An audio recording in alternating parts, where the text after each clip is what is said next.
Hindi maiiwasan ni Dato na tumawa at magsabi, mag-isa mong tinalo ang buong club ng Tanto, ako ang nakatatandang kapatid ng martial arts club ng Universidad ng Tonchu, hindi ko maaring hayaan kang makaalis ng ganon-ganon na lang. Ano ang gusto mong mangyari? Diretsong tanong ni Jack. Maglaban tayo. Ngumiti si Dato at sinabi, oras na para maintindihan ng batang ito ang pagkakaiba sa pagitan ng mga taong mahilig sa martial arts at mga lisensyadong martial artist. Sige. Agad na itinaas ni Jack ang kanyang kamao. Hindi dito. Masyadong masikip dito. Pumunta tayo sa dojo, mas maluwag at mas madaling makipaglaban. Nakita ni Dato ang napaka-hindi propesyonal na estilo ng pag-init ni Jack at nais siyang kutsain, ang batang ito ay parang isang ligaw na tao. Kung makikipaglaban tayo, bakit kailangan pang maging komplikado? Hindi natuwa si Jack pero sumunod pa rin siya kay Dato at sa iba pa patungo sa dojo sa ikalimang palapag. Ang dojo ay napakalaki, nahahati sa dalawang palapag at may mga bleachers. Sumunod si Jack kay Dato sa loob, maraming tao ang nag-eensayo. May mga kahoy na poste, may hotong, mga punching bag, at iba't ibang kagamitan para sa pagsasanay sa martial arts, kahit may mga rack ng armas, ngunit ang mga talam sa loob ay hindi nakabukas, ginagamit lamang bilang dekorasyon. Nakatatandang kapatid. Kamusta, nakatatandang kapatid? Bumalik na ba ang nakatatandang kapatid mula sa laban? Narinig na namin, congratulations sa nakatatandang kapatid na naitalaga sa dojo ng Long Age. Bumabati ang lahat. Walang emosyon si Jack, direkta niyang sinabi kay Dato, hey, gusto mo pa bang makipaglaban? Sino ang taong ito? Siningat ng higit sa 10 miyembro ng tradisyonal na martial arts club si Jack. Makikipaglaban, syempre makikipaglaban. Nagtawanan si Dato, parang sobrang sabik ng batang ito na makipaglaban. Pagkatapos nang marinig ng grupo ng mga miyembro ng tradisyonal na martial arts club na makikipaglaban si Dato sa isang freshman, agad silang sumigaw sa gulat. Sa kanya lang, makikipaglaban sa nakatatandang kapatid. Nagbibiro ka ba? Nagbiro ang ilang mga babae. Sa katawan niyang ito, gagamitin ko ang isang teknik na hack HDAOTM, tiyak na mahuhulog siya. Sabi ng ilang mga lalaki, huwag siyang maliitin, hindi simpleng bata ito. Tumingin si Lovie kay Jack at Dato na nakatayo sa entablado, at mahinang sinabi, isang tao lang siyang nagwasak sa club ng Tanto, siya ay isang martial artist. Ganun ba? Nagbago ang tingin ng ilang mga babae kay Jack. Walang silbi ang club ng Tanto. Ano ang Tanto? May hahambing ba ito sa aming tradisyonal na martial arts club? Hindi natuwa ang mga lalaki. Tingnan kung paano siya tuturuan ng nakatatandang kapatid. Siguradong hindi niya kayang pigilin kahit isang atake ng nakatatandang kapatid. Sa puntong ito, sa bleachers sa ikalawang palapag ng dojo, isang matandang lalaki na may tungkod ang umupo, tahimik na pinagmamasdan ang ilalim ng entablado. Ang batang ito mula sa pamilya Dato ay lalong bumabagsak sa kanyang pagsasanay at makikipagtagisan pa sa isang freshman, hindi ba siya natatakot na mapahiya ang pangalan ng Badon si M ng pamilya Dato? Umiling ang matanda. Ang pamilya Dato ay isang mayamang angkan sa Tonchu na nagtataglay ng Badon si M na nagmula pa sa dinastiyang Baisong na may higit sa 800 taon ng kasaysayan, isang bihirang uri ng martial arts. Noong panahong iyon, ang matandang lalaki mula sa pamilya Dato ay masigasig na nag-aral ng higit sa 60 taon, nakalimutan ang pagkain at tulog, halos nakapagpabago na sa alamat ng guro, ngunit sa huli ay namatay na lamang sa katandaan. Habang iniisip ng matanda ang mga bagay na ito, nagsimula na ang laban sa ibaba. Ayaw ni Dato na mang-api kay Jack, kaya't nagpasya siyang bigyan siya ng 3 atake. Mas mabuti pang ikaw ang unang umatake, kung matalo ka mamaya, baka hindi ka makapaniwala. Talagang sobrang tamad si Jack na gumamit ng mga natutunan niyang martial arts. Ha ha ha ha. Duoy dai, satan vin kuwa kulak bovo tuat ctruyn bat cui. Lulam roy tikong gp mo ngui kiyo ngaonhu kauta. Toan twi lukit mui lan lanang trong lanang so chu ti sigian. Kong titi. QUYN Kwak Kong Somat, Koi Chung. Noi Zong, Antadi ng LC Long, GNCT Lap TCTRUYN Ratieng, LPBP, NHU Tieng Rang Dao. CCNNGHEM Ton Kong Biet SC Man NCHA Trong NGUI Na Idang Sden MC Nao. Ga TRNG Laklanang, GNCT Sinang Vang Lane. Enton Lam Noi, Zemerati INBI Dang TC Gian, THNG Nok Nai MUN and KH. Kiyo Chian Dai Sowin, Dai Kong Phi La TM Chet Sao. Haidan MCNHAO. Sa puntong ito, nagbago rin ang tingin ni Dato, naging mabangis at malakas. Yumuko siya, ang katawan niya ay parang isang palaso na napakabilis na tumakbo patungo kay Jack na parang isang leopardo. Sa ganitong bilis, ang isang karaniwang tao ay hindi makakariyak, ngunit sa mga mata ni Jack, si Dato ay mabagal na parang pagong. Ang dami ng estilo, akala ko ikaw ay nasa Kimdan KY. Habang nagbibiroan, inatake ni Jack ang kanyang kamao. Para sa akin, talagang sobrang tamad siyang gumamit ng martial arts na natutunan niya. BP, ang suntok na ito ay tumama ng eksakto sa gitna ng mukha ni Dato na nagdulot sa kanya na lumipad. 2 agos ng dugo mula sa kanyang ilong ang sumabog sa hangin. Hindi lang si Lovie at ang iba pa, kundi pati na rin ang matandang lalaki na may tungkod sa bleachers ay biglang tumayo, nakabukas ang mga mata. Bumagsak si Dato mula sa entablado at bumagsak sa lupa. Pinipigilan niya ang kanyang ilong at bibig, sumigaw siya ng masakit. Ang lupa ay puno ng dugo, lahat ay natigilan. Si Dato, ang nakatatandang kapatid ng tradisyonal na martial arts club, na kilala bilang pinakamagaling sa Universidad ng Tonshu, ay na-knockout ng isang suntok sa loob ng 1 segundo. Walang lakas. Bumaba si Jack mula sa entablado, diretso siyang naglakad patungo sa daanan.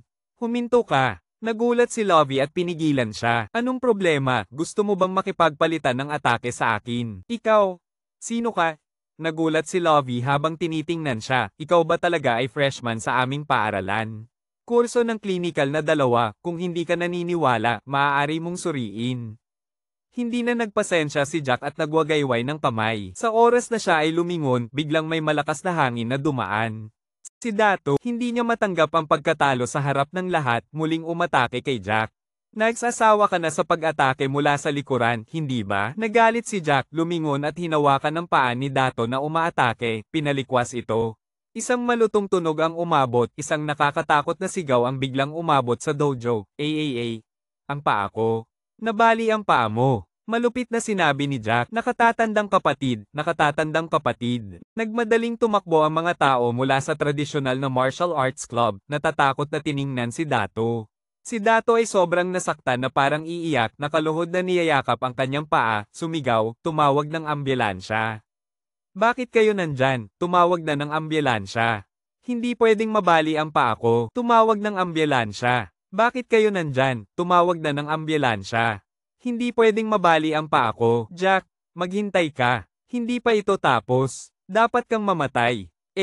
Agad na tumawag ang lahat ng ambulansya. Sa ganitong paraan, walang sino man sa Tonshu ang magkakaroon ng lakas ng loob na mang-abala sa akin. Sa isip ni Jack, ipinasok ang 2 kamay sa kanyang bulsa at umalis sa dojo. Nang siya ay handang umalis sa sentro ng mga aktibidad ng estudyante, muling pinigilan siya ni Lovie, hintayin mo sandali. Ano na naman, hindi na nagpasensya si Jack at lumingon, napansin na sa pagkakataong ito ay may isang matandang lalaki na nakasuot ng suit sa tabi ni Lovie. Ang matandang lalaki ay nasa 70 taong gulang, may hawak na kahoy na tungkod, may puting buhok at may maamong mukha na nakatingin sa kanya na may komplikadong tingin. Magandang araw, Ginoong Punong Guro. Magandang araw, Ginoong Punong Guro. Ang ilang estudyante na dumaan ay bumati. Narinig ni Jack ang tawag nila, tumitig siya kay Lovie na walang masabi. Ang bilis ng pag-uulat, magaling. Nais sanang ipaliwanag ni Lovie ngunit ngumiti ang matandang lalaki na may tungkod. Haha, hindi ko akalain na sa mga freshman ng Universidad ng Tonshu ay may isang bihasang martial artist, hindi ko alam kung saan ka nagmula. Isa lang akong karaniwang estudyante. Sagot ni Jack, karaniwang estudyante na kayang talunin si Tiu Dato sa isang atake. Nakakunot ang noo ng matandang lalaki na may tungkod, batang kaibigan, alam mo ba, si Chu Dato ay kamakailan lang nanalo ng 3 pwesto sa Provincial Martial Arts Competition ng Jiangnan, at nagpa siya ang paaralan na ipadala siya sa dojo ng Long H. Hindi ko alam ang tungkol sa martial arts competition, wala rin akong alam sa dojo ng Long H, ang alam ko lang ay sobrang pangit niya. Tapat na sinabi ni Jack, bata. Tara na sa opisina ko at mag-usap tayo. Narinig ni Lovie si Jack na pinahiya ang kanyang nakatatandang kapatid na guro kaya't labis siyang nagalit. Ngunit nang isipin na ang nakatatandang kapatid na guro ay natalo sa isang atake at hindi man lang nakapagpigil sa likod, siya ay naubusan ng salita. Saan kaya nagmula ang taong ito na si Jack? Bata, Tara na sa opisina ko at mag-usap tayo. Nagbago ang anyo ng matanda, sinabi niya. Kakatwa mo lang ang paan ni Xiao Duan, mas seryoso ito kaysa sa iniisip mo. Kung hindi ako makakapag-ayos, ang iyong landas sa pagsasanay sa martial arts ay malamang na mapuputol mula ngayon. Sa huli, ang mga kabataan tulad mo ay hindi ba alam kung paano magpigil? Si Jack, na walang ginagawa, ay sumama na lang sa kanya. Gusto niyang malaman kung ano ang background ng taong si Dato. Habang nag-uusap sa daan, nalaman niya na ang matandang ito ay si Owen, lolo ni Lovie, dating pangulo ng Universidad ng Tonchu, at may mataas na reputasyon sa paaralan. Pagdating sa opisina, inutusan ni Owen si Lovie na maghanda ng tsaa para kay Jack at nagsimula ng magsalita. Bata, ang iyong martial arts ay hindi mo matutunan kung wala ang Tankan Daisu. Hindi ko alam kung sino ang iyong guro, tanong ni Owen na may ngiti. Kahit sabihin mo, hindi mo siya makikilala. Ang lakas ng loob mo. Nang matapos na si Lovie sa paghahanda ng tsaa, hindi masaya na sinabi. Ang lolo ko ay ang Executive Director ng Traditional Martial Arts Association branch ng Tonchu, sa buong Tonchu at higit pa, walang hindi siya kilala. Si Owen ay ngumiti at hindi nagsalita, malinaw na totoo ang bagay na ito. Ang mga Grandmaster at mga dalubhasang may internal energy sa lalawigan ng Jiangnan, kahit sa listahan ng pagpaparehistro o sa mga nakasarang pagsasanay, alam na alam niya. Ang aking guro, ang kanyang pangalan ay Dao Kuang. Sabi ni Jack, Dao Kuang? Babae, nagulat si Lovie. Pangalan ng daan, isang alagad ng daan? Nagtataka si Owen. Ang mga alagad ng daan ay iba sa mga martial artist. Ang una ay nag-aaral ng kaluluwa at may hawak na mga kasanayan sa daan. Ang huli ay nag-e-ensayo ng katawan at martial arts. Ang dalawang landas ay nagdadala sa lakas. Ngunit sa pagdaan sa listahan ng mga malalakas sa timog sa kanyang isipan, hindi naaalala ni Owen ang anumang babaeng alagad ng daan na may pangalang Dao Kuang. Siyempre, hindi niya alam. Dahil ang guro na si Dao Kuang ay dating nakatatandang elder ng Puryang Wujigong sa Little Southern Heaven, isang mataas na cultivator sa Yuanying stage.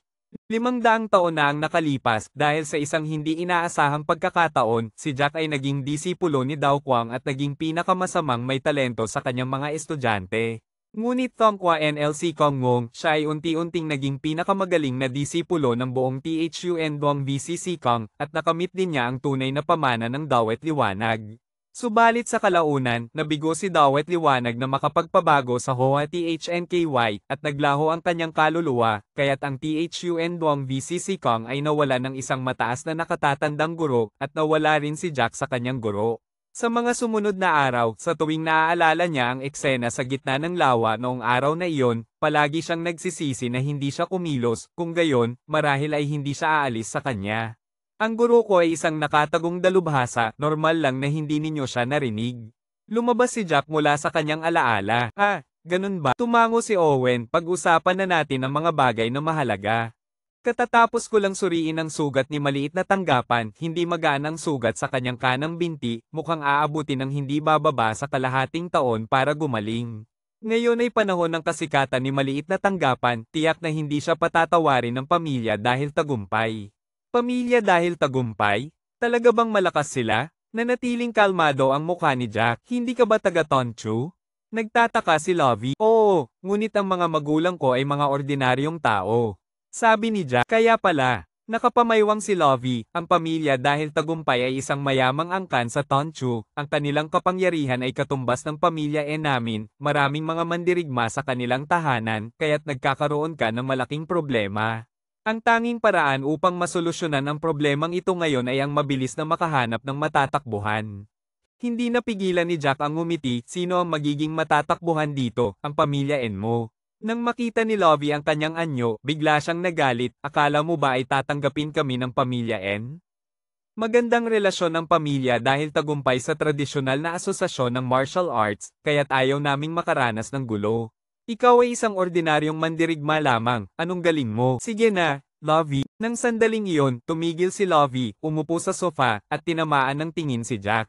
Tahimik na umiinom ng tsaa si Jack, hindi na siya nakipagtalo sa isang babae. Bata, sa iyong murang edad ay nakapag-aral ka na ng mataas na antas ng martial arts, maaari kang magparehistro para sa pagsusuri ng Long H Martial Arts School. Kung makakapasok ka sa pagsusuri, tutulungan kita, aminin mo ang iyong pagkakamali, baka sakaling patawarin ka ng pamilya dahil tagumpay. Umiling si Jack, kalimutan mo na, masyadong magulo. Si Owen, hindi napigilan ni Lovie. Hey. Ang lolo ko ay tumutulong sa iyo, anong klaseng ugali ito?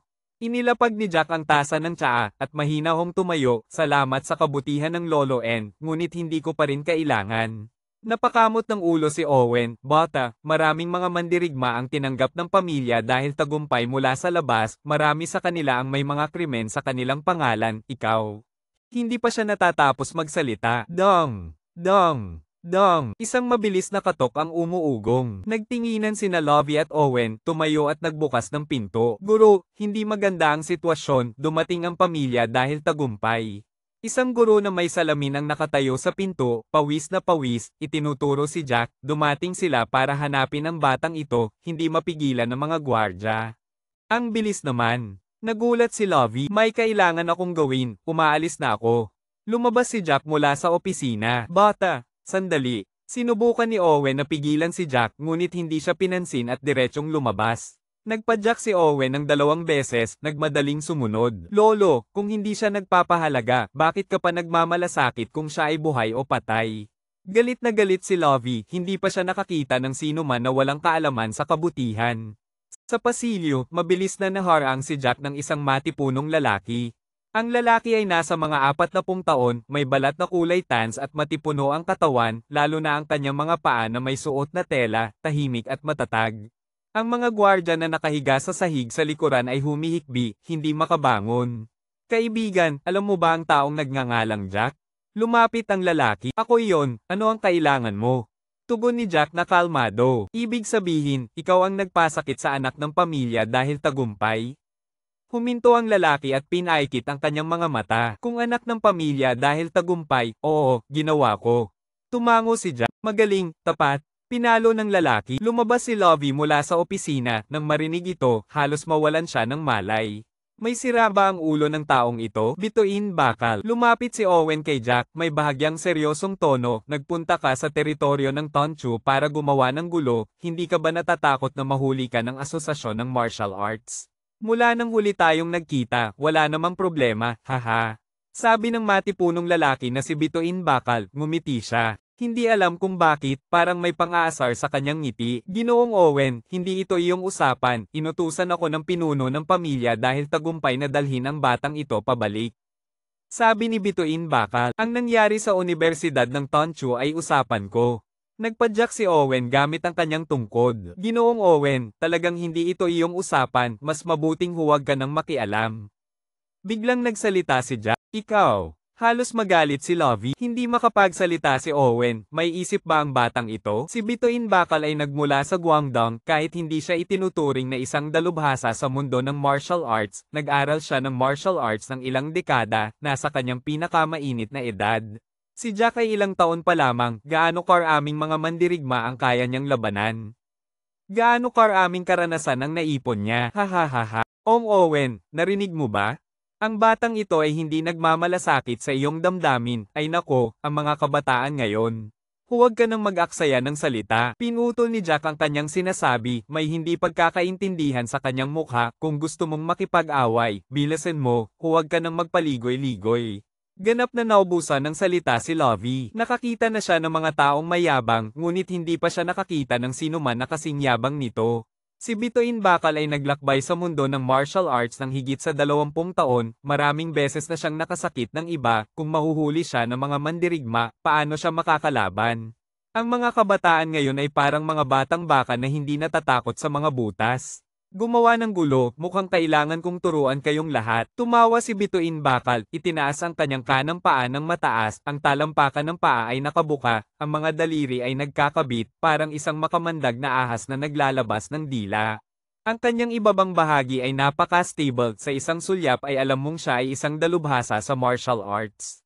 Swoosh! Isang anino ang lumitaw, ang paa ni Bituin Bakal ay parang bala na tumama sa dibdib ni Jack. Alam niyang ang anak ng kanyang pamilya ay nag-aral ng Batho NCM hanggang sa maliit na antas ng martial arts, kahit na ang taong ito ay mukhang bata, malamang ay umabot na siya sa mataas na antas, kaya't direkta niyang ginamit ang mabigat na atake, nais na isang sipa lamang ay mapatamba ang kaaway. Kung tama ang sipa na ito, ang isang ordinaryong tao ay hindi mamamatay kundi tiyak na masusugatan. Ngunit sa kalahating segundo, siya ay tumama sa hangin, nawala si Jack sa kawalang saysay. Bago siya nakapag-react, ang kanyang kaliwang paa na nakatayo sa lupa ay nakaramdam ng matinding sakit. Sa pasilyo umuugong ang sigaw ng sakit ni Bituin Bakal. Ang mandirigma mula sa Guangdong na nag-aral ng matigas na paa sa loob ng maraming dekada ay humahawak sa kanyang kaliwang paa na nasugatan, nakahiga sa lupa at umuungal ng masakit.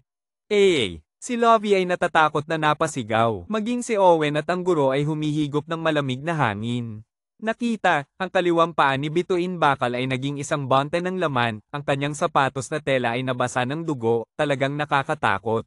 Ang kasanayang ito ay talagang nakakahiya.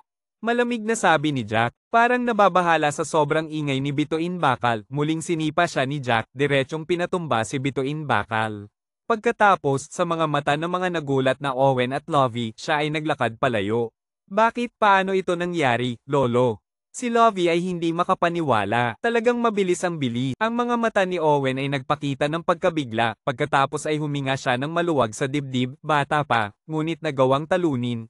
Hindi, pinabagsak ang bakal na paa ng pito, talagang hindi madali, hindi ko alam kung anong mataas na tao ang nakapag-aral ng ganitong kahusay na estudyante. Sa katunayan, kumpara sa lakas ni Jack, mas labis na namangha si Owen sa kanyang kalooban. Nang mandirigma na nasa rurok ng lakas, parang pinipiga ang isang balang, hindi man lang siya namula kahit kaunti, ang kaloobang ito, ang kalmadong ito, talagang bihira sa mundo. Paano kaya siya nag-aral? Tanong ni Lovie na tila hindi makapaniwala. Sa panahon ngayon, umuunlad ang internet. Ang balita na ang bakal na paa ng pito ay nawasak ng isang estudyante ay mabilis na kumalat sa mundo ng martial arts sa Jiangnan, na nagpasimula ng masiglang talakayan sa lahat. Sa isang pribadong mansyon sa Tonchu, isang gitnang edad na lalaki na may estilo ng buhok na Mediterranean ay nagbabasa ng balita sa kanyang telepono, unti-unting nagiging madilim ang kanyang mukha. Siya ang pinuno ng pamilyang Dahil Tagumpay, si Dahil Tagumpay, ama ni Dahil Agos. Pagkalipas ng ilang sandali, isang tao na nakadamit tulad ng isang tagapangalaga ang pumasok mula sa labas. Ginoo, ang bakal na paa ng pito ay mas malubha ang pinsala kaysa sa batang Ginoo, ang mga ugat ng kanyang kaliwang paa ay ganap na nawasak, ang mga nerbiyos ay namatay, sa hinaharap ay kailangan niyang gumamit ng tungkod para makalakad. Sabi ng tagapangalaga, talagang malupit ang batang iyon. Nagkunot ng noo si Dahil Tagumpay, nakaimbestiga na ba? Ano bang pinagmulan ng Jack na ito? Talagang malupit ang batang iyon. Nakaimbestiga na ba? Ano bang pinagmulan ng Jack na ito? Siya ay mula sa bayan ng Thongduang, nag-aaral ng klinikal na medisina sa Universidad ng Tonchu, nahanap din ng aking mga tauhan na siya ay nasa parehong lugar kasama ang anak na babae ni Hawak Tanaw Bundok mula sa pamilyang HA. Pamilyang HA, isa ba siya sa pamilyang HA? Ang pamilyang HA ay isa rin sa mga kilalang angkan sa Tonchu, lalo na ang kumpanyang HA na pinamumunuan ni Hawak Tanaw Bundok, na maaaring isama sa top 10 sa Tonchu. Ang kanilang kapangyarihan ay hindi mas mababa sa pamilyang Dahil Tagumpay.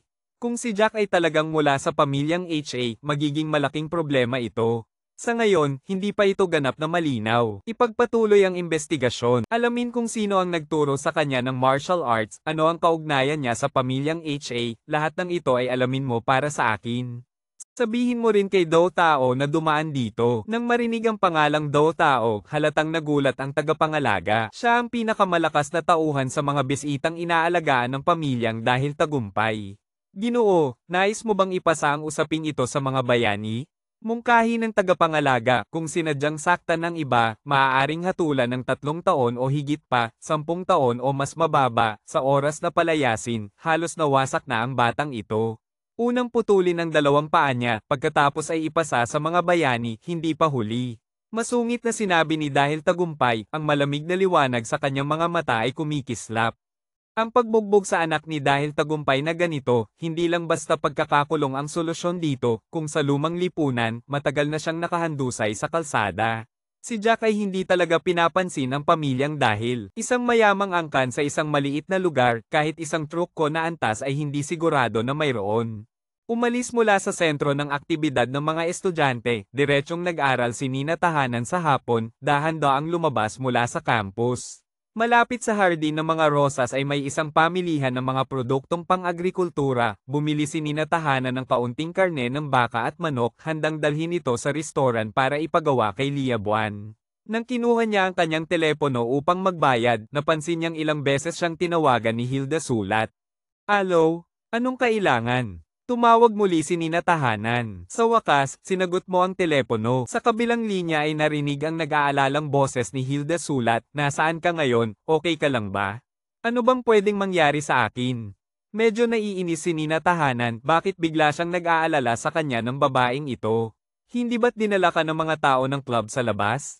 Tanong ni Hilda Sulat. Tungkol dito, nakatagpo ako ng punong guro, pinakawalan nila ako.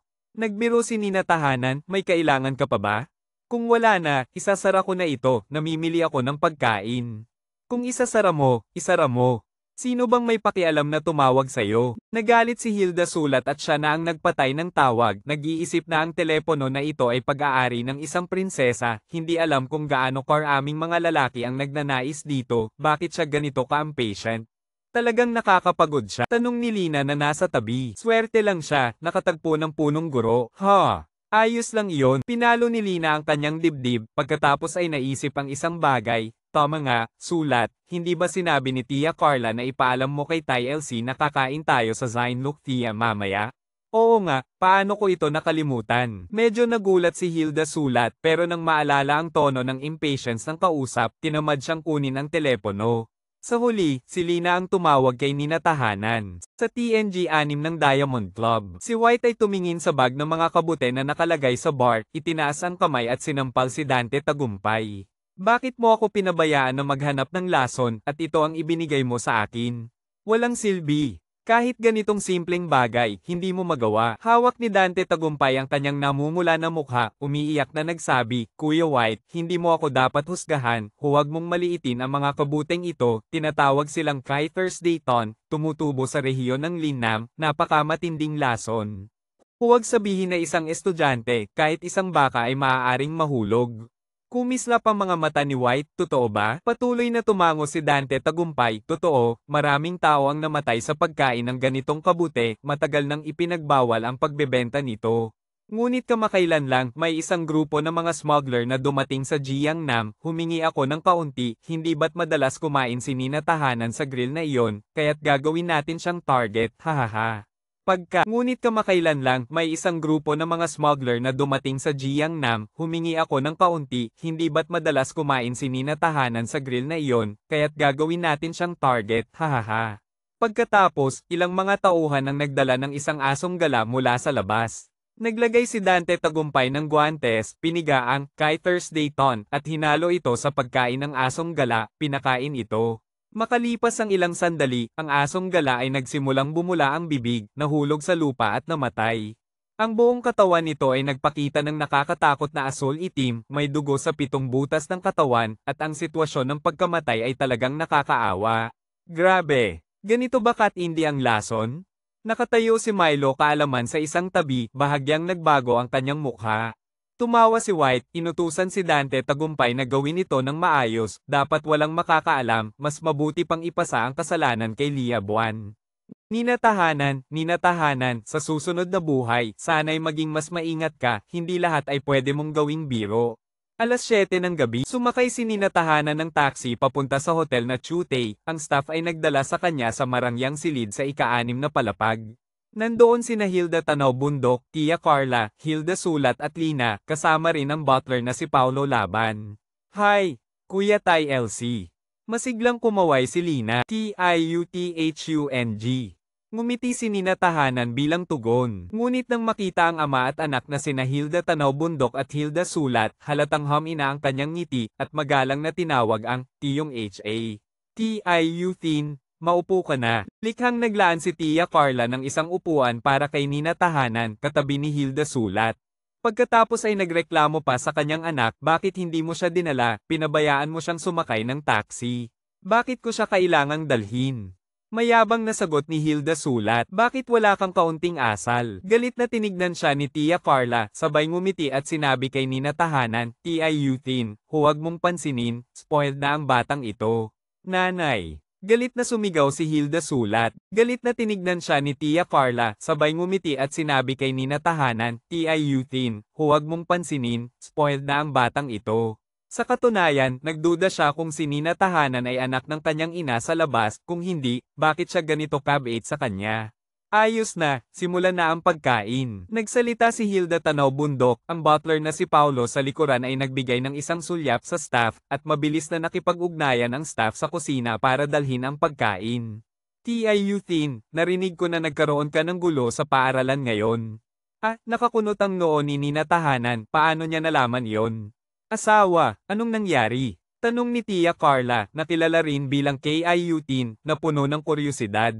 Ang batang ito ay sa unang araw ng pasukan, nakipag-away sa ilang mga upperclassmen, narinig ko pa ng mga tao ng club ang mga iyon, lahat sila ay napunta sa ospital. Ano? Napapahiyang tanong ni KIU Teen. Naramdaman ni Nina Tahanan na siya ay labis na nag-aalala. Ang insidente kay Dante Tubigbuan at ang bakal na paa ni Bey ay pinigilan na ni Ginoong N. Ang ganitong balita kung kumalat, magkakaroon ito ng masamang epekto sa paaralan. Nagtinginan sina Hilda Sulat at Lina na may takot. Hindi ba't sinabi mo na nakatagpo ka ng punong guro at pinakawalan ka nila? Tanong ni Hilda Sulat kay Nina Tahanan. Oo, niloko kita. Sabi ni Nina Tahanan. Ikaw. Nagalit si Hilda Sulat. Si Lina naman ay natatawa sa ugali ni Nina Tahanan. TIU Teen, paano ka nakipag-away sa paaralan? Mahigpit na sinabi ni KIU Teen, mahirap na nakuha mo ang iyong admission sa Tonchu University, kung matanggal ka, gaano kahirap para sa iyong ina? Ahirap na nakuha mo ang iyong admission sa Tonchu University, kung matanggal ka, gaano kahirap para sa iyong ina? Tia Carla, sila ang unang umangkop sa akin. Sabi ni Nina Tahanan na may ngiti, kahit na ganoon, hindi ka dapat makipag-away. Sabi ni KIU Teen, hindi na lang nagbigay ng paliwanag si Nina Tahanan. Hahaha, ayos lang, ngayon sa atin ay pinahahalagahan ang martial arts, ang pag-aaral ng martial arts ay naging uso, normal lang na makipag-away ang mga kabataan.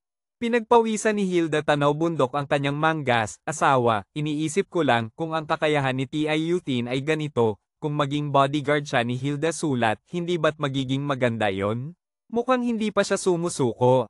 Palihim na umiling si Nina Tahanan. Hindi masyado. Sabi ni Carla tahimik na nakakunot ang noo, estudyante ng kolehiyo, ang pag-aaral ang pinakamahalagang tungkulin. Tahimik Teen, dapat mo ring isaalang-alang ang ating anak na babae, si Hilda Sulat ay napakaganda, hindi ba't maraming mga lalaki ang nag-abala sa kanya mula pagkabata? Seryosong sinabi ni Hilda Tanaw Bundok, sa tingin ko, ang kalagayan ng ekonomiya ni Nina Tahanan ay hindi masyadong maganda, ngayon ay lumalaki na siya, dapat na niyang maunawaan ang pagkuha ng pera para mabawasan ang pasanin ng pamilya. Bibigyan ko siya ng 20,000 sahod bawat buwan, ang sahod na ito ay mas mataas pa sa 70% ng mga propesyonal sa Tonchu, at kapag nagtapos siya, maaari pa siyang direktang magtrabaho sa HA Corporation. Pangunahing si Nina Tahanan ay isang taong kilala natin, mas mapayapa tayong gamitin siya, tama ba asawa? Nang marinig ito ni Carla tahimik, naramdaman niyang may katwiran ang sinasabi ni Hilda Tanaw Bundok. Lumaki si Hilda Sulat na maganda, mahilig sa fashion, mahilig sa kasiyahan, mula pagkabata ay nakatagpo ng maraming mga kalalakihan na may masamang intensyon.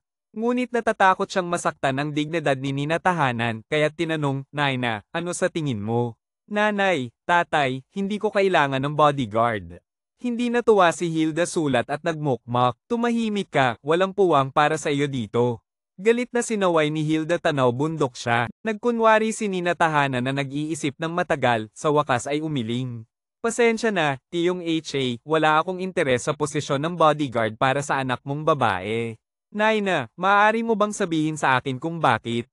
Kung ito ay tungkol sa sahod, maaari pa tayong makipag-ayos. Hindi ito tungkol sa pera, pangunahing hindi kami magkasundo ni Hilda Sulat. Tapat na sagot ni Nina Tahanan. Walang masabi si Lina, masyadong tapat si Ty LC. Ayusin natin ito, hindi kami magkasundo. Galit na sinabi ni Hilda Sulat. HMM, ngunit kung si Lina, sa ganitong uri ng personalidad, hindi na kailangan ng sahod, magiging bodyguard ako ng libre para sa kanya. Anti-LC, bakit bigla ka namang nang-aasar sa akin, nakakainis?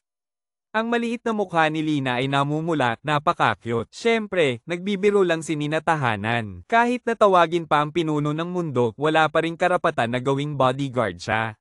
Ikaw ang nagpasimula ng damdamin sa pagitan naming mga babae, walang hiya. Hilda Sulat, anong klase ng usapan yan? Sabi ni Carla tahimik na nagbabala. Hay, kalimutan mo na.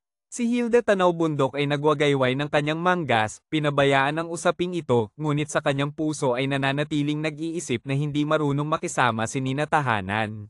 Nagdala na ng pagkain ng kusina, 10 ulam at isang sabaw, kumpleto ang kulay, amoy, at lasa. Si Hilda Sulat ay sobrang galit na hindi makakain ng kahit isang ulam, habang si Nina Tahanan naman ay kumakain na parang walang bukas. Sa oras na ito, may isang staff na nagdala ng maliit na cart, nagdala ng isa pang ulam. Hindi namin ito in-order. Si Juan Gia Paulo ay tumingin at napansin na ito ay isang masarap na sabaw ng kabute. Ginoo, ito ay regalo mula sa aming hotel, kailangan lang na umabot ang iyong gasto sa isang tiyak na pamantayan. Sabi ng babaeng staff na may ngiti, sige, ihain mo na. Si Juan Gia Paulo ay tumango. Sinunod ng babaeng staff ang utos. Dahil malapit si Nina Tahanan sa sabaw na ito, agad siyang kumuha ng isang mangkok. Nang makainom siya ng isang lagok, napansin niyang may kakaiba. Sa masarap na sabaw, may halong isang uri ng nakal-alasong sangkap. Sandali, nang makita niyang si Hilda Sulat ay kumuha rin ng isang mangkok, agad niyang kinuha ito, seryoso ang kanyang mukha. Anong ginagawa mo? Bakit mo kinukuha ang sabaw ko? Marami pa namang natira, hindi ka ba makakakuha ng sarili mo? May lason ng sabaw. PFFT, nabaliw ka ba? Sa tingin ko ikaw ang may lason, bitawan mo yan. Si Nina Tahanan ay biglang ibinuhos ang sabaw. May lason ng sabaw. Seryosong sinabi ni Nina Tahanan. Ikaw, si Hilda Sulat ay halos mawala ng malay sa galit. TIU Thin, ano bang nangyayari? Si Carla tahimik ay may pagkalito sa kanyang mga mata. Tia Carla, Tito Hilda, talagang may lason ang sabaw na ito, maniwala ka sa akin. Ang mukha ni Nina Tahanan ay matatag. Si Carla tahimik at Hilda Tanaw Bundok ay nagtinginan, nahihiya at nagdududa. Ginoo, mangyaring huwag mag-alala. Ang sangkap ng sabaw na ito ay kabute ng ants, nagmula sa linam, ito ay may tiyak na lason, ngunit pagkatapos itong maayos na proseso ng aming chef, ang lason ng kabute ay ganap na naalis, maaari kang magtiwala na maaari itong tikman. Jack, narinig mo na, ayos lang iyon. Ngumiti si Mary bilang pang-aliw. Tama nga, ang pangalan ng taong iyon ay hindi pa nakakaranas ng buhay, kahit na ang pufferfish ay may lason, pero hindi naman ibig sabihin na hindi ito kinakain ng mga tao. Nagalit si Rose at nagmurmur, kumuha ng isa pang mangkok ng sabaw. Pero hindi niya inasahan na kukunin ito ni Jack. Ibalik mo sa akin, sigaw ni Rose na galit. Hindi siya pinansin ni Jack at ibinigay ang sabaw sa staff, sabi mo walang lason? Kaya uminom ka ng sabaw na ito. Tungkol dito, nagpakita ng napaka-awkward na ekspresyon ang staff. Pasensya na, sir, may patakaran ang aming hotel. Mukhang hindi ito patakaran kundi dahil hindi ka makapangahas. Tinutok ni Jack ang kanyang tingin sa staff. Kanina, nang kumuha si Rose ng sabaw, halatang may kakaibang tingin ang babaeng ito. Ayos na. Medyo hindi natuwa si Huling Tanaw ng Bundok, sinabi, ang Zine Look Thea ay isang 5-star hotel, hindi magkakamali ang chef sa ganitong mababang antas, umupo ka na, kumain ng masaya, huwag nang gumawa ng mga bagay na makakasama sa sarili mo. Kapatid Tay Elsie, hindi ba't kumain ka ng isang mangkok ng sabaw? Mukha namang okay ka. Tanong ni Lina na may pagkamausisa. Naghirap si Jack sa kanyang mga salita. Bago pumasok sa THUN Dong VCC Kong, nag-aral siya ng medisina sa loob ng 400 taon, sigurado siyang ang lason sa mangkok ng sabaw na ito ay sapat upang patayin ang isang elepante. Ang dahilan kung bakit hindi siya apektado ay dahil sa ang kanyang katawan bilang isang cultivator sa Nguyen-an ay malakas, at pangalawa, kumain siya ng isang pil mula sa hari ng mga ahas, kaya hindi nakapasok ang lason sa kanyang katawan. Pero kung sasabihin niya ito, ituturing siya ng mga tao na baliw. Sa tingin ko, siya ay isang unggoy na inanyayahan para maging katatawanan. Nang makita ni Rose na hindi makapagsalita si Jack, siya ay nagbiro. Sa oras na ito, tumingin si Jack kay Huling Tanaw ng Bundok, ilang beses na tumingin at sinabi, Tito Huling, 3 araw na ang nakalipas, nagkaroon ka ba ng nosebleed? Paano mo nalaman? Nagulat si Huling Tanaw ng Bundok, hindi makapaniwala. Nag-iisip ba si Jack na parang Diyos? Noong umaga ng nakaraang araw, habang nagmumuni-muni siya, nagkaroon siya ng nosebleed, pero hindi niya ito sinabi sa sinuman. Paano nalaman ni Jack ang bagay na hindi alam ng taong nasa tabi niya? Nag-iisip ba si Jack na parang Diyos? Dahil sa Tito Huling, medyo may problema ang katawan mo. Isang nakakagulat na pahayag ang sinabi ni Jack. Ang mukha ni Huling Tanaw ng Bundok at Mary ay parehong nagulat at ang kanilang mga mata ay nagsimulang maging hindi komportable. Ano ang sinasabi mo? Ikaw ang may problema. Galit na sigaw ni Rose. Kung hindi ako nagkakamali, kamakailan lang ay nag-overdose ka ng mga supplements at ito ay isang napakamahalagang uri. Tuloy-tuloy na sinabi ni Jack, hindi pinansin si Rose, ngunit sobra ang iyong pag-inom, nagdulot ito ng matinding internal heat, bukod sa nosebleed, nagkaroon ka rin ng pamamaga at pananakit. Ngunit sobra ang iyong pag-inom, nagdulot ito ng matinding internal heat, bukod sa nosebleed, nagkaroon ka rin ng pamamaga at pananakit ng gums, insomnia, mga panaginip, mapait na panlasa sa bibig at iba pang sintomas, tama ba? Nagpakita ng pagkabigla sina Huling Tanaw ng Bundok at Mary. Tumpak na sinabi ni Jack ang lahat ng sintomas. Jack, paano mo nalaman ang tungkol dito? Nagdududa si Mary. Nag-aral ako ng traditional Chinese medicine. Sagot ni Jack, muling tumingin sa mangkok ng kabute, kaya makakasiguro akong 100% na ang sabaw ng kabute na ito ay may lason. At ito ay isang napakamatinding lason. Medyo naguguluhan ang mag-asawa. Ang staff ay commendat ng ilang beses. Tatay, nanay, hindi ba't lahat ng sinasabi niya ay totoo? Napanganga si Rose. Totoo ang mga sintomas. Hindi pa rin makapaniwala si Mary na ang isang batang bagong pasok sa kolehiyo ay may ganitong antas ng medisina. Lau Pablo Tapa, hanapin ang laboratorio upang suriin ang mga sangkap ng sabaw na ito. Oo, Pangulo, hindi pa rin ako naniniwala. Sinasabi mong may lason ang sabaw, bakit hindi ka apektado? Kanina kumain ka ng 3 malalaking lagok. Hindi ko akalain na napansin mo ako, kahit alam mo pang ilang lagok ng sabaw ang kinain ko.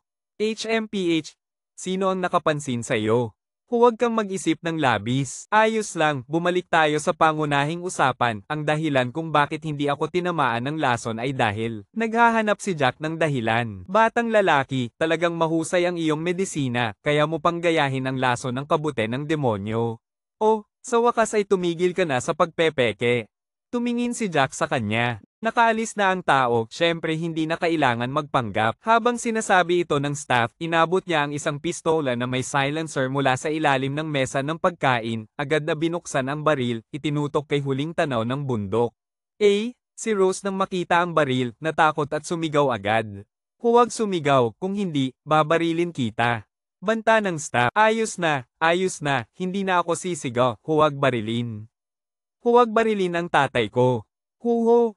Umiiyak si Rose habang nagsasalita. Natatakot din sina Lina at Mary sa tabi. Mukhang medyo kalmado si Huling Tanaw ng Bundok, nakasandal sa mesa, ang mukha ay madilim na nagsabi, ito ay isang plano ng pag-ambush. Tama, itinutok ng staff ang baril sa likod ng ulo ni Huling Tanaw ng Bundok. Huling Tanaw ng Bundok, si Pablo Tapat ay isang bihasang martial artist, hindi ko alam kung anong halaga ang kailangan ilabas, kaya't kailangan kong gumamit ng estratehiya. Huwag kang kumilos. Ang staff ay isang bihasang martial artist din. Habang nagsasalita siya, ang kanyang mga mata ay laging nakatutok sa galaw ng iba. Itinutok niya ang baril kay Rose at masungit na sinabi, ikuha mo ang telepono. Hindi naglakas loob si Rose na tumanggi. At ang mga telepono ng iba, 1, 2, 3, 4 na telepono ang itinapon sa mesa. Tanging si Jack ang nakatayo roon na hindi gumagalaw. Bata, hindi mo ba ako naririnig? Ikuha mo ang telepono. Itinutok ng staff ang baril kay Jack. Rose, tumakbo kayong lahat. Biglang sumugod si Huling Tanaw ng Bundok patungo sa kanya. Gayunpaman, wala siyang martial arts at ang staff ay isang martial artist. Ginamit niya ang isang sipa upang itulak si Huling Tanaw ng Bundok ng 4 o 5 metro. Bam! Asawa, umiiyak at sumisigaw sina Rose at Mary. Sa kasamaang palad, ang marangyang silid ay may magandang soundproofing, kahit na may putok ng baril sa loob ng silid, hindi maririnig ng mga tao sa labas. Mga walang muwang, nagtatawanan ng staff, lumapit kay Jack na may baril, telepono. Ikuha mo ito, bilang isang babaeng mamamatay, hindi ka sapat na kwalipikado. Ano ang sinasabi mo? Nagulat ang staff, papalapit na sa kamatayan, ano bang kalokohan ang sinasabi ng batang ito? Sobra kang nagsasalita, tiyak na hindi ka isang propesyonal na babaeng mamamatay. Walang pakialam na tono ni Jack, sino ang kailangan mong alalahanin? Nagtatawanan ng staff habang hawak ang baril, basta't makumpleto ang misyon, wala namang pakialam kung mag-enjoy ng kaunti. Kung gayon, ikinalulungkot ko, hindi mo matatapos ang misyon na ito. Matapos sabihin ito ni Jack, binuksan niya ang kanyang kamay, at diretsyong kinuha ang baril mula sa kanya. Naghahanap ka ng kamatayan. Nang makita ng babaeng mamamatay na naglakas loob si Jack na kunin ang baril, kumislap ang kanyang mga mata ng malamig na liwanag, agad na pinindot ang gatilyo ng walang pag-aalinlangan. Umugang ang putok sa pribadong silid. Hindi katulad sa pelikula, kahit na may silencer, malakas pa rin ang tunog ng baril. Sumigaw ng takot sina Rose at Lina. Ngunit ang eksenang inaasahang may dugo na sumabog ay hindi nangyari. Ginamit ni Jack ang kanyang palad upang balutin ang dulo ng baril, ang buong palad ay nanatiling buo, tanging ilang usok ng pulbera ang lumabas mula sa mga daliri. Paano ito posible? Nagulat ang babaeng mamamatay. Tungkol dito, hindi rin maintindihan ni Huling Tanaw ng Bundok. Paano kayang mainto ng kamay ng tao ang bala? Sumpa, walang pag-aalinlangan na pinindot muli ng babaeng mamamatay ang gatilyo. Bang! Matapos ang tatlong sunod-sunod na putok, tiyak na alam ng babaeng mamamatay na naiputok ang bala, ngunit sa isang dahilan, ang kamay ni Jack ay nananatiling buo, at ang kanyang mukha ay walang emosyon. Gusto sanang hilahin ng babaeng mamamatay ang baril, ngunit ang lakas ni Jack ay masyadong malakas kaya't hindi siya makagawa ng anuman. Hindi ako naniniwala. Gusto ng babaeng mamamatay na pindutin ang gatilyo, ngunit biglang, bang, ang baril, ang kanyang kamay ay nagkalat, siya ay sumigaw at nahulog sa lupa. Ang kamay ko, ang kamay ko. Hawak ng babaeng mamamatay ang kanyang kanang kamay na puno ng dugo, sumisigaw siya sa lupa. Ang pamilya HA at si Lina ay nagulat. Ano ito? Ano ang sitwasyong ito? Huwag tumingin. Lumapit si Jack at tinakpan ang mga mata ni Lina. Ang payat na katawan ni Lina ay bahagyang nanginginig, at biglang may isang init sa kanyang puso. Jack, okay ka lang ba? Huwag tumingin. Lumapit si Jack at tinakpan ang mga mata ni Lina. Ang payat na katawan ni Lina ay bahagyang nanginginig, at biglang may isang init sa kanyang puso. Ngunit sa puting palad ni Jack, huwag ng pag-usapan ang pagdurugo, kahit na hindi ito nagkaroon ng gasgas. Matapos malutas ang panganib, agad na itinaas ni Huling Tanaw ng Bundok ang upuan upang hampasin ang babaeng mamamatay na nawalan ng malay, at pagkatapos ay pumunta upang suriin ang kalagayan ni Jack. Si Rose ay nakipag-ugnayan kay Pablo tapat gamit ang telepono. Jack, ang kamay mo. Paulit-ulit na ibinabaligtad ni Huling Tanaw ng Bundok ang kamay ni Jack na may labis na pagkamangha sa kanyang mga mata. Tito HA, Tita Mary, buti na lang na na-jam ang baril niya, okay lang ako. Kusang ipinaliwanag ni Jack na may ngiti sa kanyang mukha. Badong bata, kung may nangyari sa iyo, paano ko maipapaliwanag kay nanay mo? Umiiyak si Mary, natatakot na niyayakap si Jack. Noong mga oras na iyon, napaka-urgent ng sitwasyon, hindi ko naisip ang marami. Sabi ni Jack na may ngiti. Pagkalipas ng ilang sandali, si Pablo tapat ay humahadjejek na tumakbo papunta na may labis na pagsisisi sa kanyang mukha. Pasensya na, Chairman, ako ang may pagkukulang. Umupo si Huling Tanaw ng Bundok sa upuan at nagwagayway ng kamay na nagsasabing, hindi kita sinisisi, ako ang nahulog sa kanilang bitag, at saka, Lolo Pablo, tungkol sa sabaw ng kabute. Talagang may lason. Sulyap ni Pablo tapat kay Jack sa tabi. Ayon sa mga tauhan ng laboratorio, ang kabute sa sabaw ay ang demon hand mushroom. Mula sa linam, ito ang pinakamatinding lason. Ilang taon na ang nakalipas, ipinagbawal ang pagbebenta nito, kahit ang mga lokal na tao sa linam ay hindi naglakas loob na hawakan ito. Lahat ay nagulat na tumingin kay Jack, lalo na si Rose na naisip ang mga sinabi niya kanina, ang kanyang mukha ay nag-init. Jack, kaya pala ang mga sinabi mo ay totoo, pasensya na, Tito HA, nagkamali ako sa iyo. Diyos ko, Kuya Ty LC, ang galing mo, sadyang nagkataon lang, hindi pwede. Ang ganitong laso na kabute, Jack, kailangan kitang dalhin sa ospital para magpa-check up. Biglang nakaramdam si Jack ng labis na pagkaabala. Walang magawa, masyadong matigas ang ulo ni Mary, kahit si Huling Tanaw ng Bundok ay nagpilit na ipasuri siya, kaya't napilitan siyang sumama.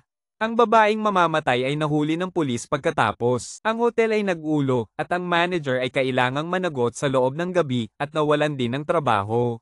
Rose Garden Villa. Si Rose at si Linda ay umakyat ng maaga. Ang mga nangyari ngayong gabi ay talagang nagdulot sa kanila ng labis na takot. Si Hector Sandy at si Pablo Nilo ay magkasama sa isang talakayan tungkol kay Nina Dalisay. Hindi pwedeng mangyari. Nang pag-usapan ng tungkol sa pagharang ni Nina Dalisay sa baril gamit ang kamay, si Pablo Nilo ay tumanggi ng may katigasan. Sa ganyang kalapit na distansya, hindi pwedeng hamarang ng bala ng walang anumang pinsala, kahit ang isang master ng martial arts ay hindi makakagawa nito, maliban kung siya ay isang legendary martial arts master na may kakayahang mag-refine ng chi para sa proteksyon. Biglang sinabi ni Hector Sandy, kaya, may problema ba talaga ang baril? Tumahimik si Pablo Nilo. Alam niyang ang hypothesis na ito ay medyo pilit, paano magiging madali ang pagbara ng baril ng isang assassin, at paano pa ang pagbend ng baril. Pero masyadong bata pa si Nina Dalisay, hindi siya pwedeng maging martial arts master. Lau Pablo, makipag-ugnayan sa pulis bukas ng umaga, gusto kong malaman kung sino ang gustong pumatay sa akin sa lalong madaling panahon. Opo, Pangulo. Mula sa ospital pa uwi, halos 12 oras na. TIU Thin, salamat sa iyo ngayong gabi sa pag-save sa buong pamilya ng tita. Sa isang Audi A8 sa tabi ng daan, ibinigay ni Mary ang bank card kay Nina Dalisay, medyo nahihiya na sinabi. Huwag mong sisihin si Tita Mary, talagang hindi ko alam kung paano kita pasalamatan, nandyan ang 300,000, ang password ay ang kaarawan ni Tita, kunin mo ito at bumili ng mga bagay na gusto mo. Kung sakaling kulang ang pera sa hinaharap, huwag mag-atubiling sabihin kay Tita Mary. Wala nang sinabi si Nina Dalisay, direkta niyang tinanggap ang card at ipinasok ito sa bulsa ng kanyang jacket. Salamat, Tita Mary. Si Mary ay bahagyang ngumiti, ang batang ito ay hindi mayabang at tapat, talagang gusto siya. Ngunit hindi umuwi si Nina Dalisay sa Rose Garden kundi pumunta sa barbecue shop ni Limi. Ang gulo ngayong gabi ay nagdulot sa kanya ng kakulangan sa pagkain. Nang dumating siya sa tindahan, si Limi ay abala sa pagkuha ng karne ng baka at manok na dinala kaninang hapon, nagsisimula ng maghanda para sa gabi. Upang mapagsilbihan si Nina Dalisay, ang barbecue shop na ito ay naging isang maliit na tindahan, mahusay ang kakayahan ni Limi, at ito ang pangunahing dahilan kung bakit madalas bumisita si Nina Dalisay dito. Ngunit sa mga pagkain sa mesa, nakita ni Nina Dalisay ang isang sangkap na napakapamilyar. Kay Thursday Ton, isang nakakalaso na kabute mula sa linam. Anong nangyayari, TIU Thin, hindi ba bagay sa panlasa mo ang mga pagkaing ito? Si Limi, na nakasuot ng apron, ay nakatayo sa isang tabi, ang kanyang mga mata ay maliwanag, hindi mukhang age. Chow chua bao githy mo nai, di may. Kinuha ni Nina Dalisay ang chopsticks, kumuha ng isang piraso ng Kay Thursday Ton at isinubo ito. Maganda, at ito ay Kay Thursday Ton na hindi pa naluto ng maayos, mas malakas ang lason. Narinig ni Limi na tinawag siya ni Nina Dalisay na Tita Lee, agad siyang ngumiti at sinabi, ito ay sariwang kabute na kinuha ko mula sa isang pamilyar na may-ari, gawa sa linam, higit sa 100 yuan bawat kilo, napakamahal. Talaga, Tita Lee, nagastos mo ang pera. Patuloy na kumain si Nina Dalisay ng karne na may kabute. Sa totoo lang, kahit na ang Kay Thursday Ton ay may lason, talagang masarap ito. Ang isang karaniwang tao ay hindi kailanman makakatikim ng ganitong masarap na pagkain, isang kagat lang ay mamatay sa lugar.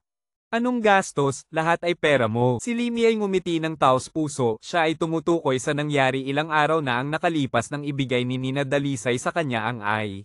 Anong nangyayari, TIU Thin, hindi ba bagay sa panlasa mo ang mga pagkaing ito? Doon sa lugar kung saan ako bumibili ng agahan, sa agricultural market ng Sivan. Sabi ni Laimay, sige. Tumango si Nina Dalisay ngunit may kaunting lamig sa kanyang mga mata. Matagal nang kumakain ang batang ito, bakit wala namang nangyayari? May mali ba? Sa barbecue shop ni Laimay, may higit sa 10 customer na nakaupo sa paligid. Sila ay mga tauhan ni White, inutusan na subaybayan si Nina Dalisay. Nang makita nilang kumakain si Nina Dalisay ng Kay Thursday Ton, ang dalawa ay sobrang natuwa, ngunit pagkatapos ng ilang sandali, si Nina Dalisay ay walang problema, ang kanyang mukha ay nananatiling mapula. Pagkalipas ng ilang sandali, nalaman ni Nina Dalisay mula kay Laimay na mayroon pang isang Kay Thursday Ton sa likod ng kusina. Nagmungkahi siyang tingnan ito, pagkatapos ay umalis sa kanyang upuan at pumasok sa likod ng kusina.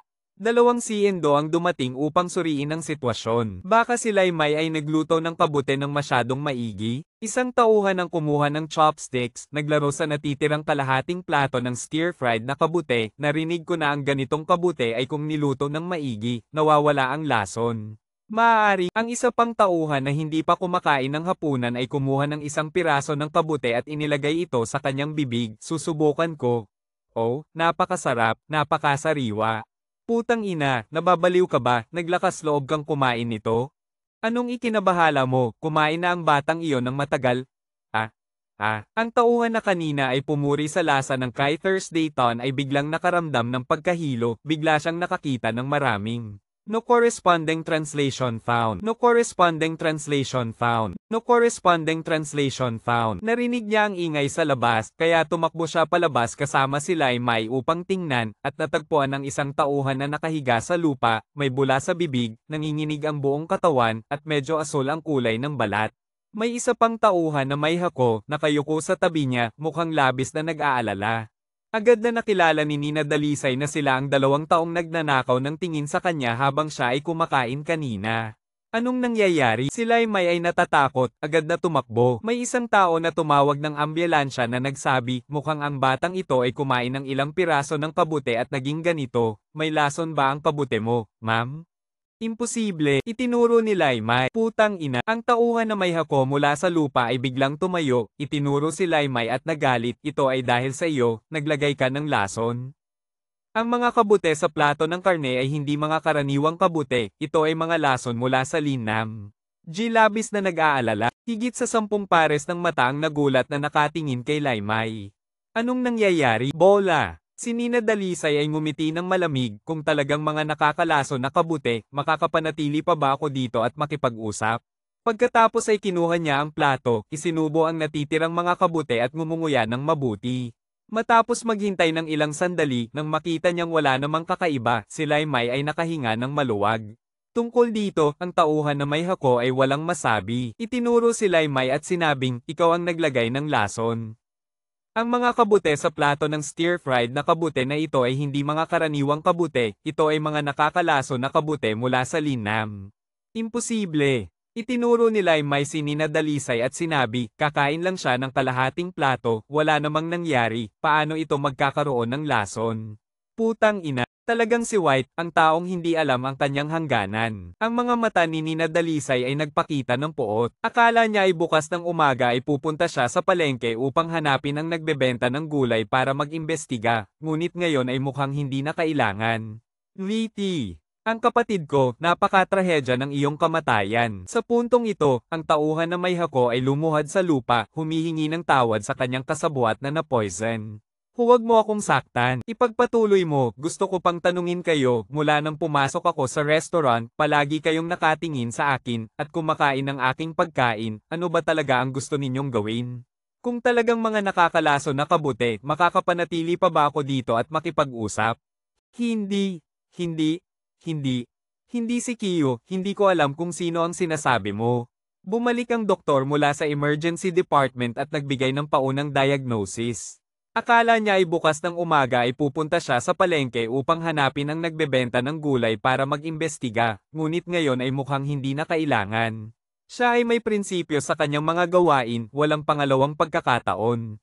Sa puntong ito, ang tauhan na may hako ay lumuhad sa lupa, humihingi ng tawad sa kanyang kasabwat na na-poison. Huwag mo akong saktan, kuya, huwag mo akong saktan, sasabihin ko ang lahat. Si Kiyo, siya mismo ang nag-utos sa akin, ang kay Thursday Ton ay siya ring inutusan niyang ipagbili kay Limi, pakiusap, huwag mo akong saktan, huho. Ang puot ay kumikislap sa mga mata ni Nina Dalisay. Siya ay may prinsipyo sa kanyang mga gawain, walang pangalawang pagkakataon. Si White ay dapat magbayad para sa kanyang mga aksyon. Lampas na ng 1 oras ng umaga, sa Diamond Club, si White at ang kanyang mga kasama ay masayang nag-e-enjoy sa isang pribadong silid. Kiyo, sabi ni Liti na nakita niyang kumakain si Nina Dalisay ng kamay ng demonyo, malamang ay nakatagpo na siya kay Hades, haha. Sabi ng isang gunggong na may blonde na buhok na si Dario Cale habang hawak ang baso ng alak at tumatawa. Yung batang yan, hindi pa nga lumalaki ng maayos, gusto nang makipag-away sa akin. Si White ay nakaupo sa sofa na may hawak na gintong kutsilyo na lulunod sa usok ng sigarilyo. Ang kanyang kasintahan na si Vera ay nakadapo sa kanyang mga bisig, nakangiting nakakaakit, Kiyo, nadamay si Limi sa usaping ito, ano ang balak mo sa tindahan ng inihaw na karne na iyon? Mag-hire ng isa pang tao para sa negosyo, mataas ang bilang ng mga customer sa THUNG Twinuet, hindi tayo magkukulang ng tao. Sabi ni White sabay binalik ang abo ng sigarilyo sa makinis na hita ni Vera. Sa pagkakataong ito, narinig ko na si Limi ay may isang anak na babae na ang pangalan ay Lina. Nakita ko na ang mga litrato, maganda ang katawan, sino sa inyo ang makakapagdala sa kanya sa akin? Kiyo, ako ang pupunta, ako ang pinakamagaling sa ganitong mga bagay. Agad na ibinaba ni Dario Cale ang baso ng alak na kalahating ininom, sabik na nagsabi, si Limi, ang asawa niya ay si Tony Bayani, may utang pa siya sa kumpanya natin ng ilang daang libo, yung sag-alero na iyon, huwag nang pag-usapan ang pagbebenta ng anak, kahit na ibenta ang asawa, hindi siya mag-aalangan. Hahaha. Umuugong ang tawanan sa pribadong silid. Sige, Dario Cale, kung ngayon ay ibibigay niya ang anak na babae, papatawarin ko siya sa ilang daang libong interes. Nakangiting sabi ni White. Sige, Ankiyo. Agad na tinawagan ni Dario Cale ang kanyang mga tauhan para tawagan si Tony Bayani. Sa simula, ayaw ng lalaki sa kabilang linya, ngunit nang kunin ni Dario Cale ang telepono at bantang kaunti, wala siyang magawa kundi sumunod. Sa hindi nagtagal, isang matabang lalaking nasa gitnang edad na may mga bilog sa ilalim ng mata ang dumating sa sikat na Diamond Club kasama ang isang dalagang estudyante na purong-puro at kaakit-akit. Si Lina ay may taas na 1 metro at 68 sentimetro, may hugis itlog na mukha na maputi at pino, makinis at kaakit-akit na balat, ang mga labi na parang seresa na hindi nilagyan ng lipstick ngunit namumula at basang-basa, at ang mga binti ay mahahabang maganda, na nakakuha ng maraming mapanlikhang tingin sa foyer ng Diamond Club. Tatay, baka maghanap ka na lang ng ibang tao na tumulong. Nararamdaman ni Lina ang panganib, kung hindi dahil sa biglaang tawag mula sa kanyang ama na nagsabing may kaibigan siyang lasing na nangangailangan ng tulong, paano siya makakapunta sa isang lugar tulad ng Diamond Club? Lina, sasabihin ko sa iyo ng totoo, ang kaibigan kong ito ay makakatulong sa akin na yumaman. Nakita ito, pinigilan ni Tomas Haring Sayo ang kanyang pagkabahala at pinakalma ang kanyang anak na babae na sinabing, basta't maayos nating alagaan siya, hindi na tayo magkukulang sa pera sa hinaharap. Hindi na kailangang magmadaling umalis ng maaga at umuwi ng gabi ang nanay mo para kumita ng kaunting pera. Nang marinig ni Lina ang tono na tila pinapababa ang maliit na kita ng kanyang ina, hindi siya natuwa at sinabi, mula pagkabata, ang lahat ng bayad sa paaralan at mga gastusin ko ay siya ang nagbayad, mayroon bang naibigay na pera ang tatay sa bahay? Mas mabuti pang bayaran na ng tatay ang lahat ng utang bago siya makipagkita sa nanay. Habang nagsasalita, umiwas si Lina at gustong umalis. Agad siyang pinigilan ni Tomas Haring Sayo at nagmamakaawang sinabi, Van, anak, pwede mo bang tulungan ng tatay mo sa pagkakataong ito? Nangako ang tatay na kapag kumita siya ng pera, bibilhan ka niya ng kahit anong gusto mo. Matigas ang ulo si Lina pero hindi niya maikakaila ang kanyang tunay na ama, kaya't sumama na lang siya sa kanya patungo sa ikalawang palapag, sa isang marangyang silid. Sa pagpasok niya sa pinto, agad niyang naramdaman na may hindi tama. Ang mga tao sa loob ng silid, kung hindi man may makulay na buhok ay may mga sigarilyo sa kamay, yakap-yakap ang mga babaeng nakabihis ng paunti.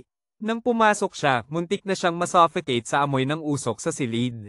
Oh, dumating na si Sio. Nang makita siya ni Junicio Kerr, agad siyang lumapit. Masiyadong magalang ka, Ankay. Ngumiti si Tomas Haring Sayo, handang magsalita ng ilang salita kay Junicio Kerr upang magyabang sa harap ng kanyang anak na babae. Hindi niya inaasahan na dumaan si Junicio Kerr sa kanya at lumapit kay Lina, tinitingnan siya mula ulo hanggang paa, ito ba ang anak mo? Napakaganda, Tomas Haring Sayo, hindi ba't niloko ka ng asawa mo? Sa itsura mo, paano ka nagkaroon ng ganitong kagandang anak? Ha ha ha. Ang paligid ay napuno ng malalakas na tawanan. Ha ha. Ankay, masyado kang nakakatawa. Kailangan lang sumabay ni Tomas Haring Sayo sa tawanan, pagkatapos ay nagpasya siyang gamitin ang kanyang anak upang ilihis ang atensyon ng lahat. Kaya't yumuko siya at sinabi kay Lina, Van, ito si Ankay, batiin mo siya. Umiiyak na si Lina, pinigilan ang kanyang kamao, at tinignan si Tomas Haring Sayo ng may galit, hindi ba't sinabi ng tatay na lasing ang mga kaibigan niya at humihingi ng tulong sa akin?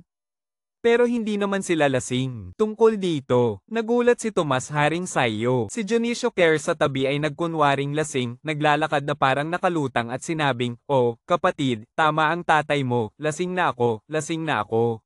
Haha, napakagaling ng acting ni Ankay. Mahigit sa 10 mga gangster, kasama na si White, ay masayang nanunood ng palabas. Aalis na ako, ikaw na lang ang manatili dito. Ibinato ni Lina ang isang pahayag kay Tomas Haring Sayo at umiwas na gustong tumakas. Pero ang pagkain na dinala sa bibig, paano papayagan ni Junicio Kerr na makatakbo es? Saan ka pupunta, kapatid alternasyon? Nandito ka na, uminom ka na kasama namin ng ilang baso.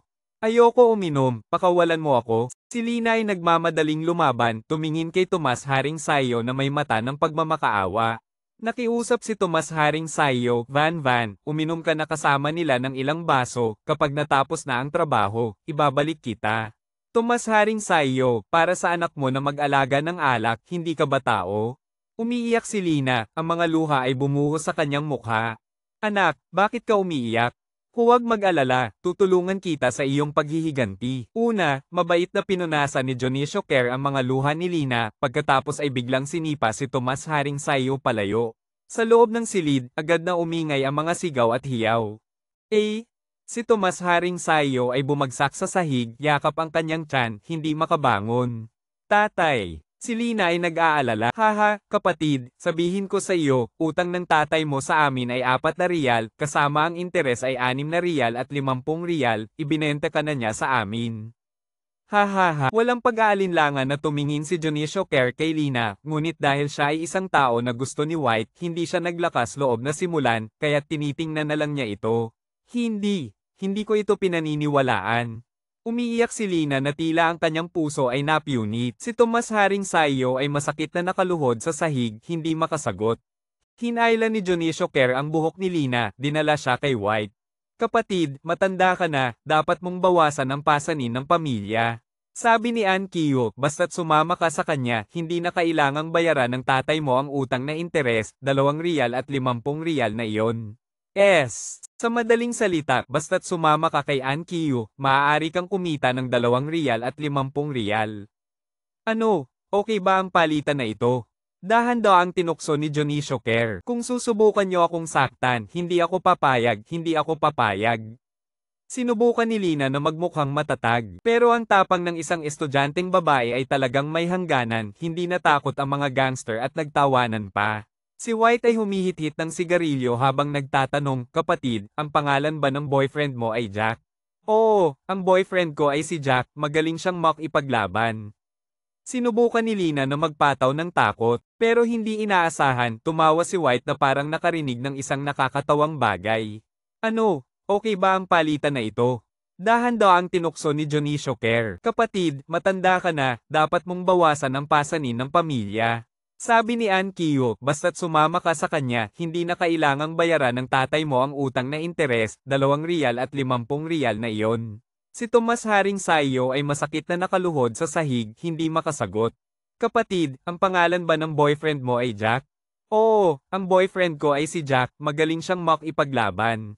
Sabi ni Dionisio Care, pero kahit gaano siya kagaling, isa pa rin siyang estudyante, mayroon kaming napakaraming paraan para patayin siya, pwedeng barilin siya, pwedeng banggain siya ng sasakyan, o pwedeng lasunin siya. Sabihin ko sa iyo, si Jack ay kasalukuyang nasa ospital, pero 8% na hindi na siya masasalba, hahaha. Si Lina ay nagulat, ano? Ospital? Ano ang ginawa niyo sa kanya? Tama na, tumahimik ka. Nakita ni Dionisio Care na lalong nagiging masaya, pinigilan siya ni White, pagkatapos ay nag-utos, lahat ng tao, umalis na. Sige, Ann Kiyo, mag-enjoy ka. Ngayon lang nag-wave si Dionisio Care, ngumiti at inakay ang lahat palabas. Si Tomas Haring sayo ay nahatak din palabas, habang naglalakad ay hindi tumigil sa pag-iyak, humihingi ng tawad kay Lina.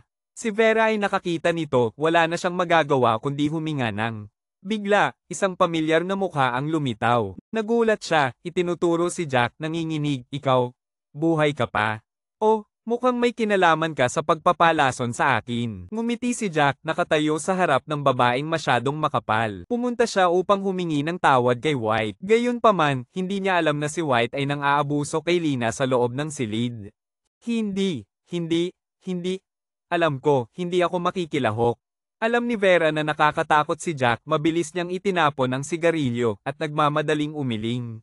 Nakita ang walang pakialam na pagdating ni Jack, agad niyang naramdaman na ang batang unibersidad na ito ay hindi kasing simple ng iniisip ni White.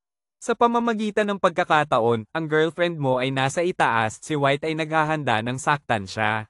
Girlfriend ko? Naguguluhan si Jack, nag-iisip kung kailan siya nagkaroon ng girlfriend. Si Lina, hindi ba siya ang girlfriend mo? Sa loob ni Vera ay nag-aapoy. Lina, nagsimulang bumigat ang kilay ni Jack, mabilis siyang pumasok sa Diamond Club. Si Vera ay nagmamadaling sumunod sa kanya. Sa loob ng silid, si White ay umiinom ng isang baso ng alak, nakangiti habang nakatingin kay Lina. Tulong. Tulong. Si Lina ay nakaluhod sa sulok parang isang pusa na walang magawa na sumisigaw. Ang mga luha ay parang mga perlas na naputol ang sinulid, patuloy na dumadaloy sa kanyang magandang mukha. Sumigaw ka, kahit na masira ang lalamunan mo, walang darating na tutulong, dito ang teritoryo ko. Inilabas niya ang kanyang kamay patungo kay Lina, ngunit hindi niya inaasahan na mabilis na nakaiwas si Lina, at nagmamadaling tumakbo patungo sa pinto ng silid. Sayang at dahil sa sobrang haba ng kanyang buhok, nahatak siya ni White. Bam! Isang malakas na sampal ang tumama sa mukha ni Lina na nagdulot sa kanya na mahulog sa sofa, nahihilo at hindi makilala ang direksyon.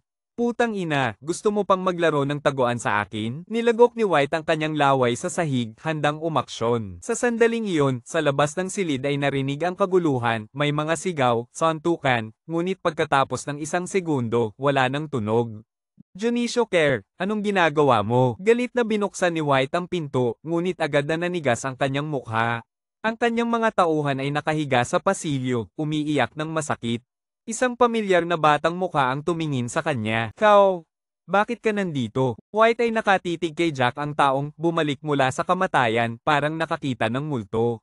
Naalala ko na ilang araw na ang nakalipas ay sinabi ko sa iyo na huwag galawin ang tindahan ng inihaw na karne ni Laimay, kung hindi ay papasabugin ko ang ulo ng aso mo. Mukhang hindi mo ito narinig, di ba, White? Ang presensya ni Jack ay labis na makapangyarihan, tinadyakan niya si Junicio Kerr at naglakad patungo kay White. Imposible! Maliwanag na kumain ka na. Bago pa natapos ni White ang kanyang sinasabi, biglang lumitaw si Jack sa harap niya na parang nag-teleport at malakas na sinuntok siya sa tiyan. Sa mga panloob na organo ng katawan ng tao, ang atay ang pinakamalambot. Pagkatapos ng suntok na ito, nagbuga si White ng malaking dami ng sariwang dugo, siya ay lumuhod sa lupa, sobrang sakit na hindi makapagsalita. Jack! Jack! Si Lina ay nahulog at umupo, nagulat na nakatingin kay Jack. Walang anuman, matulog ka na, huwag gumalaw. Biglang pumasok si Junicio Kerr kasama ang dalawang kasamahan sa pribadong silid. Huwag gumalaw. Ang taong ito ay hindi alam kung saan kumuha ng baril. Ang taong ito ay hindi alam kung saan kumuha ng baril. Sa baril sa kanyang kamay, mas kumpiyansa si Junicio Kerr, nakatitig kay Jack. Sigurado siya na kahit gaano pa kagaling ang kakayahan sa martial arts, isang bala lang ay sapat na para pumatay. Nako, paano ko nakalimutan na may baril si White? Nakatayo si Vera sa labas, tahimik na nag-isip na hindi ito maganda. Hoy! ACUNG, dalhin si Ann Kiyu sa ospital. Inutusan ni Junicio Kerr. Opo, Ann Kerr. Ang dalawang kasamahan ay handang umalis ngunit biglang umingay si Jack, walang sino man ang makakalabas dito ngayon. Putang ina, batang ito, akala mo ba ang baril sa kamay ko ay laruan? Binuksan ni Junicio Kerr ang safety ng baril at umusad ng dalawang hakbang, lumuhod ka. Sino ang pinapaluha mo? Ang anyo ni Jack ay kumislap, nag-teleport sa likod ni Junicio Kerr na parang multo. Tapos na, natakot si Junicio Kerr, nagmamadaling umiikot. Muli, nawala si Jack. Dugo-kill tumingin sa paligid ngunit hindi nakita si Jack kahit saan. Akala mo ba, kapag may baril ka na, hindi ka na matatalo? Isang pangkaraniwang hanggal, hindi mo alam kung gaano kakaina, sa mata ko, wala kang pinagkaiba sa isang kuto sa puno, madaling mapatay anumang oras. Ang malamig na boses ni Jack ay umuugong sa pribadong silid. Batang ito, papatayin kita. Dugo-kill ay humawak ng baril gamit ang dalawang kamay, nagpapaputok sa paligid. BNG BNG BNG. Pagkatapos ng sunod-sunod na putok, biglang huminto ang tunog, kasunod ay ang tunog ng mga buto na nababasag. Si Dugo-kill ay sumigaw ng masakit at bumagsak sa lupa, ang kanyang kaliwang braso ay nakaliko sa isang anggulo ng 90 degree, ang mga buto ay tumusok sa balat, ang dugo ay umaagos na parang batis. Ang baril sa kanyang kamay ay nahulog sa lupa. Kinuha ni Jack ito, at pinaputukan si White ng isang putok. BNG. Ang putok na ito ay nagdulot ng agarang kamatayan kay White. Si Vera at ang dalawang kasama sa tabi ay natakot at patuloy na sumigaw bago tumakbo palabas. Binuksan ni Jack ang 5 daliri at pagkatapos ay isinara ang mga ito sa hangin, ang tatlong tao ay agad na nahatak ng isang hindi nakikitang puwersa, mabigat na bumagsak sa lupa. Patawad, patawad. Kuya, wala kaming ginawang masama. Ang dalawang kasama ay walang tigil na bumangga ng kanilang mga ulo sa lupa. Sa isip nila, Tangina. Talaga bang estudyante sa kolehiyo ito? Bakit kapag naging malupit si Jack, mas brutal pa siya kaysa sa kanila? Jack, pinilit din ako ng basurang si White na gawin ito, ako rin ay biktima, wala akong kinalaman dito. Si Vera ay humihingi rin ng tawad. May dahilan ng lahat at may-ari ng utang, wala akong interes sa inyo. Hindi man lang tiningnan ni Jack sila, itinaas ang kamay at nagputok muli na nagwasak sa ulo ni Dugo Cale. Ang dugo ay sumabog sa mukha ni Vera na nagdulot sa kanya ng labis na pagkabigla. Napaka-brutal. Ang lalaking ito ay tiyak na hindi isang karaniwang estudyante sa kolehiyo. Si White, na nagtagal sa ilalim ng lupa sa loob ng maraming taon, ay hindi man lang naglakas loob na pumatay ng ganitong paraan. Ang mga mata ng batang ito ay napakakalmado, parang nagpatay siya ng 2 insekto sa daan. Kung may magtanong kung ano ang nangyari ngayong gabi, alam na ninyo kung ano ang sasabihin. Sa puntong ito, kinuha ni Jack si Lina mula sa sofa. Ang dalawang kasama ay nagulat sa isang sandali. Si Vera ay nagsabi ng walang pag-iisip, nagkaroon ng alitan sina White at Dugo Cale. Sa galit ay kinuha ni Dugo Cale ang baril at pinatay si White, pagkatapos ay natakot sa parusa at nagpakamatay. Tama, tama, tama. Agad na sumang-ayon ang dalawang kasama. Maganda. Tumango si Jack, nasiyahan na niyayakap si Lina. Nakita ang mga nakahandusay na si Dugo Cale at White sa pool ng dugo, biglang naisip ni Vera ang sinabi ni Jack kanina. Sa katunayan, kahit na may makakita sa kanya, ayos lang, sa pinakamasama ay mag-aaksaya siya ng kaunting espiritual na lakas, gagamitin ang mahika upang burahin ang alaala. Nakita ang mga nakahandusay na si Dugo Cale at White sa pool ng dugo, biglang naisip ni Vera ang sinabi ni Jack kanina. Tandaan mo, ang pagdapo sa tindahan ng inihaw na karne ni Limi ay nangangahulugang sinisira ang aking kabuhayan, mag-ingat ka at puputukin ko ang ulo mong parang aso. Huwag mong isipin na nagbibiro ako. Uminom si Vera ng laway. Uminom si Vera ng laway. Ibinalik ni Jack si Lina sa tindahan ng inihaw na karne, itinapon siya kay Limi at umalis. Kahit na hindi siya mahilig sa pagpatay, ngunit siya ay nasa Little South Heaven sa loob ng 2,000 taon, ang bilang ng mga namatay sa kanyang mga kamay ay hindi bababa sa 8,000. Ang pagpatay sa dalawang maliit na ito ay mas madali pa kaysa sa pag-utot. Nang bumalik si Jack sa Rose Garden Villa, 2:30 na, naligo siya at bumalik sa kanyang silid. Marahil dahil sa paggamit ng espiritual na kamalayan kagabi na nagdulot ng pinsala sa kanyang yuan spirit, kaya nakatulog siya hanggang 10:00 ng umaga. Kuya Ty LC, gising ka na? Ngayon ay katapusan ng linggo, sina Rose at Linda ay nasa bahay. Ang dalawang magandang magkapatid ay nakasuot ng short sa bahay, nagpapakita ng kanilang mahahabang binti, nanonood ng TV sa sala. Nang makita siyang gising, mabilis na bumati si Linda, Kuya Ty LC, bakit ka gising ng huli ngayon, hindi ba't karaniwan ay gising ka na ng 5 o 6? Katapusan ng linggo, natutulog ng mahimbing. Inabot ni Jack ang ulo ni Linda, pagkatapos ay pumasok sa banyo para maglinis. Ang biglaang malapit na kilos na ito ay nagpasiklab sa mukha ni Linda, nagdulot ng pagkabahala sa kanyang puso. Hindi alam ni Rose kung bakit nang makita niyang mabait si Jack kay Linda, parang may hindi magandang pakiramdam sa kanyang puso. Talaga bang ako ay nakakainis? Sabi niya sa kanyang isip. Ang ulo ng nakababatang kapatid na babae ay kasing laki ni Linda, pareho silang malikot, at tuwing nagkikita sila, gusto niyang hawakan ang ulo ng nakababatang kapatid na babae kaya unti-unti itong naging ugali. Sa Little South Heaven, mayroon siyang nakababatang kapatid na babae na may karaniwang talento tulad niya, ngunit siya ay masipag. Dapat sabihin na, kahit na napakasigurado ng Earth, miss na miss niya ang Little South Heaven, sa katunayan, namuhay siya roon ng higit sa 2,000 taon, maraming mga kaibigan at alaala. Matapos maghugas ng mukha, lumabas siya. Si Linda ay parang isang maliit na kuneho na tumalon patungo sa kanya, hinayla siya patungo sa kusina. Isang masaganang almusal ang nakalatag sa mesa. Kuya Ty LC, tingnan mo, ito ang almusal na inihanda ni Rose para sa iyo. Siomai na may alimango, rice noodles, shrimp dumplings, at pati na rin ang mga utak ng toyo. Hindi alam ni Rose kung gusto mo bang maalat o matamis na utak ng toyo kaya inutusan ang kasambahay na ihanda ang parehong uri. Hindi alam ni Rose kung gusto mo bang maalat o matamis na utak ng toyo kaya inutusan ang kasambahay na ihanda ang parehong uri. Si Linda ay gustong ayusin ang relasyon sa pagitan ni Jack at Rose. Si Rose ay nananatiling may anyo ng isang prinsesa, kahit na mamatay ay ayaw magpakumbaba. Itinaas niya ang leeg na parang isang puting swan, at malamig na nagsabi, Jack, salamat sa pagligtas sa amin kahapon, maaari kang manatili dito hanggat gusto mo. Hindi ko sinabing gusto kong manatili dito. Kumuha si Jack ng isang siomai at inilagay sa kanyang bibig. Kuya, Ano ang ibig mong sabihin? Gusto mo bang magpakaawa ako sa'yo? Hindi inaasahan ni Rose na hindi naiintindihan ni Jack ang sitwasyon, sinabi na niya iyon at hindi pa rin siya sumusunod.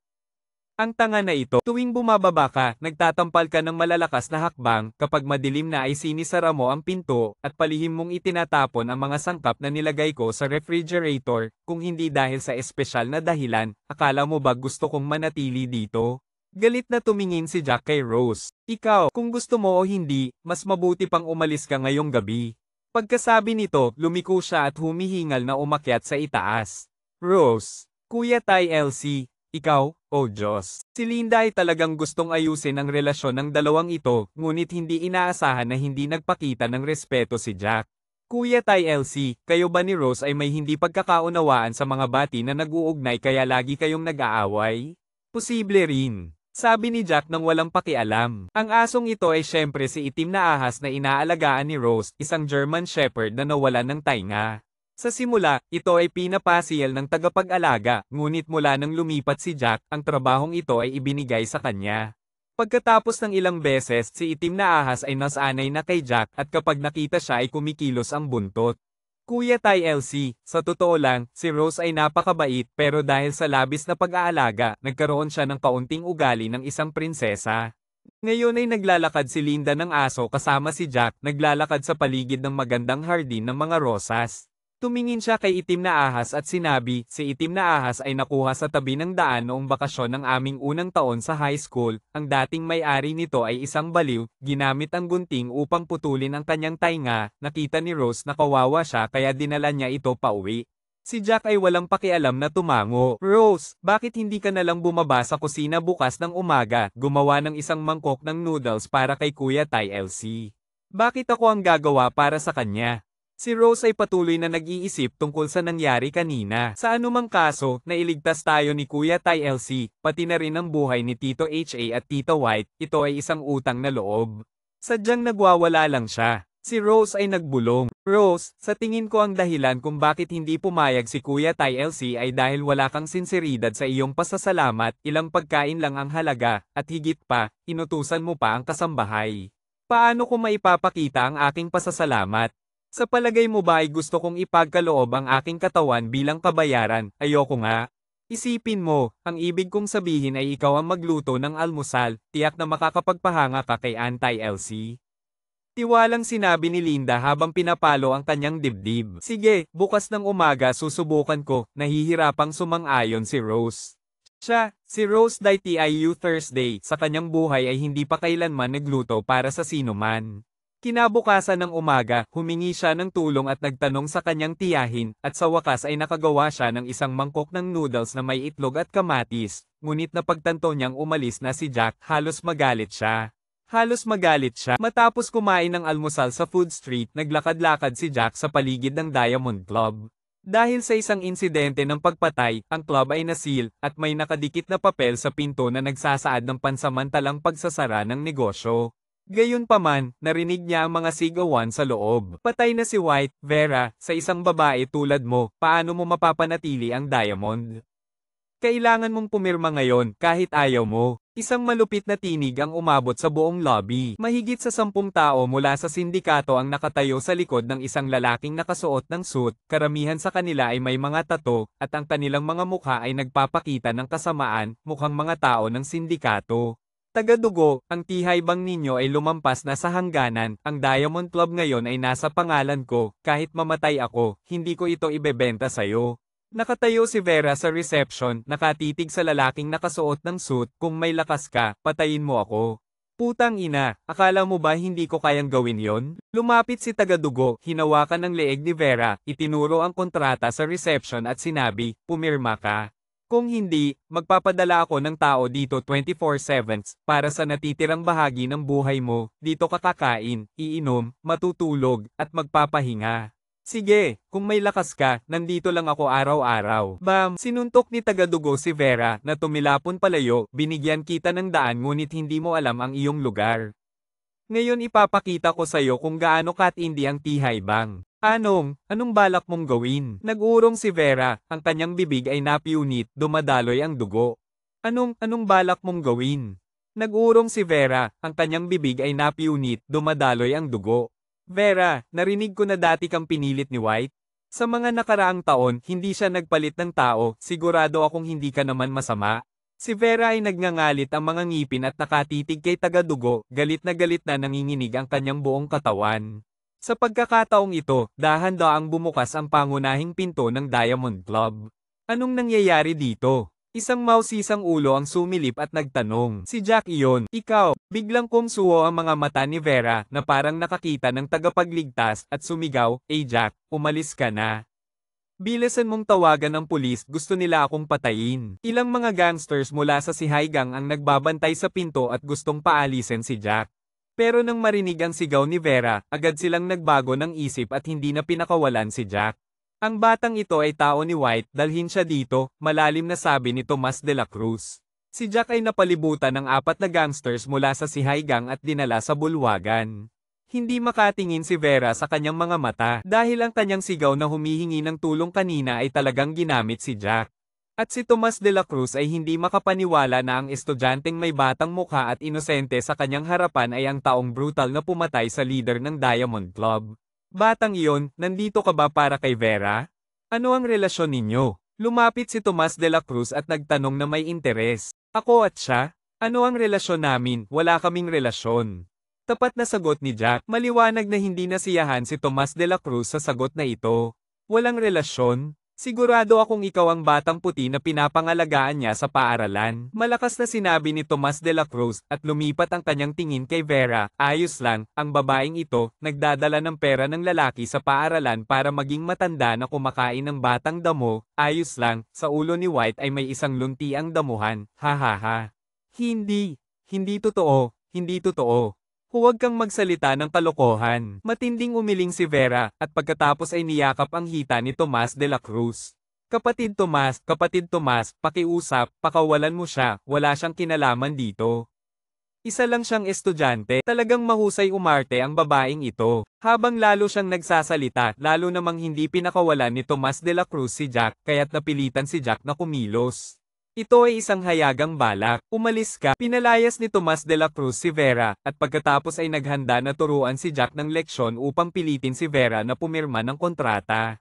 Pero bago siya nakapagtaas ng kamao, binigyan na siya ni Jack ng isang sampal. Ang tunog ng pats ay kasing lakas ng tunog ng paputok at ang buong katawan ni Tomas de la Cruz kasama ang 2 pang-itaas na ngipin ay lumipad at tumama sa pader at hindi makabangon ng matagal. Ang grupo ng Sihaygang ay nagulat at hindi makapaniwala, hindi sila makapag-react. Bakit ang batang ito ay napakalakas? Siya ba ay isang superhero? Nakita ito ni Vera at lihim na huminga ng maluwag. Naglakas loob kang gamitin ako. Kapatid Jack, wala akong. Siyempre, hindi aaminin ni Vera, sa halip ay nagpakita siya ng inosenteng mukha. Patayin siya para sa akin. Narinig ang sigaw ni Tomas de la Cruz. Mahigit sa 10 gangster, ang ilan ay may dalang upuan, ang iba ay walang dala, ay tumakbo papunta sa kanya. Umalis, sumigaw si Jack. Ang sigaw na ito ay naglalaman ng isang daloy ng tunay na enerhiya na bumuo ng isang nakikitang shockwave na itinulak ang mga gangster ng Sihaygang. 16 na gangster ang nahulog sa lupa, sabay-sabay na may dugong umaagos sa kanilang mga tainga, patuloy na umuungol, may ilan pang nawala ng malay sa lugar. Si Jack ay nanatiling kalmado sa kanyang kinaroroonan. Si Vera ay nagtakip din ng kanyang mga tainga na may labis na sakit sa kanyang mukha. Buti na lang at nakatalikod si Jack sa kanya, kung hindi, maaari siyang mamatay sa pagkabigla. Ikaw. Si Tomas de la Cruz na nasa pinakamalayong bahagi, natatakot na itinuturo si Jack. Sinabi kong umalis ka, hindi mo ba naiintindihan? Sinulyap sa kanya si Jack. Umalis na, bilisan. Agad na tumakas si Tomas de la Cruz kasama ang kanyang mga tauhan kahit ang mga nawala ng malay ay dinala. Salamat, kapatid Jack, salamat sa iyong tulong. Lumuhod si Vera sa harap ni Jack, puno ng pasasalamat, mula ngayon, ako ang magiging babae mo. Umalis, akala mo ang galing-galing mo. Nagalit na sigaw ni Jack, at pagkatapos ay tumingin sa paligid, ano na ang nangyayari dito? Nasaan ang mga tauhan ni White? Lahat sila ay nasa ospital. Mahinang sagot ni Vera, kung ganun, aalis na ako. Lumiko si Jack at umalis. Sandali, kapatid Jack, kung hindi. Dumaan ka na lang at pamahalaan ang Diamond Club. Sa aming mundo, ang sino mang malakas ang siyang nagiging leader. Dahil si White ay pinatay mo. Kumkum, patay na siya, kaya't ikaw na ang leader ng Baigang, ibibigay ko rin sa iyo ang bahagi ng Diamond Club, ano sa tingin mo? Walang halaga. Malamig na sagot ni Jack. Nagulat si Vera. Ang Diamond Club ay isa sa mga malalaking nightclub sa West City, kumikita ng ilang libong yuan sa isang gabi, kasama ang malapit na food street ng universidad. Hindi alam kung gaano karaming gang sa Qingzhou ang naiinggit. Dumating ang si Haigang ngayon upang kunin ang Diamond Club. Pero wala talagang interes si Jack. Inisip ni Vera na hindi naiintindihan ni Jack, kaya't ipinaliwanag niya ang mga benepisyo ng pagiging leader ng gang sa kanya. Kapatid Jack, basta't maging boss ka ng Baigang, walang sino man ang magkakaroon ng lakas ng loob na galawin ang barbecue shop ni Lia Hiwat. Sabi ni Vera, sobrang abala. Umiling si Jack, ngayon, gusto ko lang mag-aral ng mabuti. Medyo naubusan ng salita si Vera. Mag-aaral, makakapag-earn ba ng 1,000,000 bawat buwan pagkatapos mag-aral? Kung hindi, ikaw na lang ang maging leader. Sabi ni Jack, ano? Ako ang maging leader? Nagulat si Vera, isa lang siyang babae, ano ang kakayahan niya para maging leader ng club? Paano siya susundin ng mga tauhan? Hindi ba't ikaw ang nakapangalan sa club na ito, madali lang maging leader? Sabi ni Jack, tungkol dito, medyo nagdadalawang isip si Vera. Tungkol dito, medyo nagdadalawang isip si Vera. Nag-fake siya ng testamento ni White, ang Diamond Club ay napunta sa kanya, pero talagang hindi niya naisip na magiging leader siya. Habang iniisip ito, nagkaroon siya ng isang ideya. Kapatid Jack, kung hindi, ako na lang ang mamahala sa Diamond Club, ibabahagi ko sa iyo ang kalahating kita, pero kung mangyari ang katulad ng nangyari ngayon, kailangan mong tumulong sa akin, kung hindi, isa lang akong batang babae na walang matutuluyan. Sabi ni Vera na may kaawa-awang tono. Matanda ka na, ano pang batang babae? Sa isip ni Jack, natatawa siya, pero sa labas ay sinabi, bahala ka, pero huwag mo akong abalahin sa mga maliliit na bagay, wala akong oras. Talaga ba, kapatid Jack? Salamat, kapatid Jack. Patuloy na yumuko si Vera, naisip na ang pagsunod sa isang Diyos tulad ni Jack ay tiyak na magkakaroon ng magandang kinabukasan. Pagkatapos, nakuha niya ang contact information ni Jack at kusang nagpadala ng isang halaga ng pera, 3,000,000. Ito ay kalahati lamang ng nakasulat na pera ng Diamond Club. Maaaring isipin kung gaano kalakas si White sa kanyang kapangyarihan, pinipiga ang mga negosyante sa West City University area, kumikita ng napakaraming ilegal na pera. Bukod dito, ibinigay din ni Jack kay Vera ang isang kakaibang misyon. Tumulong sa kanya na bumili ng Guihao-sheng sa Lingnan. Gusto niyang kumain, at araw-araw pa. Ilang araw pagkatapos ng military training, nagdaos ng sports festival ang Qingzhou University. Ang clinical class 2 ay naging napakaingay. Patuloy na pumapasok si Jack sa klase araw-araw tulad ng dati, hindi natutulog sa mesa kundi nagbabasa ng nobela. Nakipag-usap na ang guro sa kanya, sinabing kung patuloy siya sa ganito, hindi siya makakapagtapos, sumagot siya ng mababaw at hindi masyadong nagmamalasakit. Jack, anong event ang gusto mong i-register? Isang magandang babae na nakasuot ng puting blouse na maayos at may bun na buhok ang lumapit kay Jack na may dalang registration form. Itinaas ni Jack ang kanyang ulo. Ang batang babae na ito ay si Vera, ang class president ng Clinical Class 2, narinig mula kina Pia Tiala at Tessa dakilang na siya ay mula sa Qingzhou, at ang kanyang pamilya ay napakalakas. Magre-register? Wala akong balak mag-register. Wala talagang interes si Jack sa sports festival. Hindi pwede. Matigas na sinabi ni Vera, inutusan ng advisor na lahat ng lalaking estudyante sa klase ay dapat mag-register ng kahit isang event, kahit si Paula Dahon ay nag-register para sa high jump, hindi ka pwedeng maging eksepsyon. Si Paula Dahon ay si Feng Xiaoban na may taas na 1 metro at 65 sentimetro, nag-register para sa high jump, HMM, medyo may kakayahan. Pero talagang wala akong interes. Ang sulok ng bibig ni Jack ay nagpakita ng isang ngiti ng kawalang gana. Para sa isang cultivator na nasa Yuanying stage tulad niya na makilahok sa palarong pampalakasan, kung sakaling masira niya ang record ng mundo, hindi ba't magiging napakaabala nito? Hindi sumuko si Vera, patuloy na pinipilit siya noong nag-eensayo tayo sa militar, ang lakas mo, natalo mo pa ang coach, bakit ayaw mong sumali sa palarong pampalakasan? Walang push-up sa palarong pampalakasan, kung meron, sasali ako. Sabi ni Jack, ikaw. Si Vera ay nagngangali. Tama na, Vera, ang taong ito ay walang diwa ng pakikasama, isang makasariling multo. Sa puntong ito, isang tinig na malinaw na may halong pang-uuyam ang umabot, iyon ay si Deputy Class Leah Hiwat. Siya ay matangkad, maputi, may masiglang personalidad at labis na minamahal ng mga babae sa klase. Walang pagkakaiba kung nandyan siya o wala. Lumapit si Leah Hiwat kasama ang ilang mga lalaki, ngumiti at nagsabi, "Huwag mag-alala, nag-usap na kami ng silid katabi, ang ranggo ng Clinical Class 2 ay aming poprotektahan." Talagang nagpapangga. Bulong ni Feng Xiaoban kay Tessa Dakilang. Nagtataka si Tessa Dakilang, si Jack ay mahusay sa push-up, tiyak na hindi masama ang kanyang stamina, bakit ayaw niyang sumali sa palarong pampalakasan? Salamat sa suporta, Leah Hiwat. Ito ay utos ng tagapayo, lahat ay dapat magparehistro, kung hindi ka magparehistro, sasabihin ko sa tagapayo. Bakit ka ganyan kabala? Sige, magparehistro ka para sa akin, kahit anong kategorya. Sige, pero huwag kang maglaho sa oras na iyon. Siya ay nagdadalawang isip kung anong kategorya ang ipaparehistro para kay Jack. Lumapit si Leah Hiwat, kinuha ang ballpen, at diretsyong isinulat ang pangalan ni Jack sa kategoryang 100 meter sprint. Leah Hiwat, ikaw. Si Vera ay nagulat, bakit si Leah Hiwat ay nagparehistro kay Jack sa kategoryang 100 meter sprint. Si Jack ay mahusay sa push-up, malinaw na siya ay isang atleta na maaaring malakas sa stamina.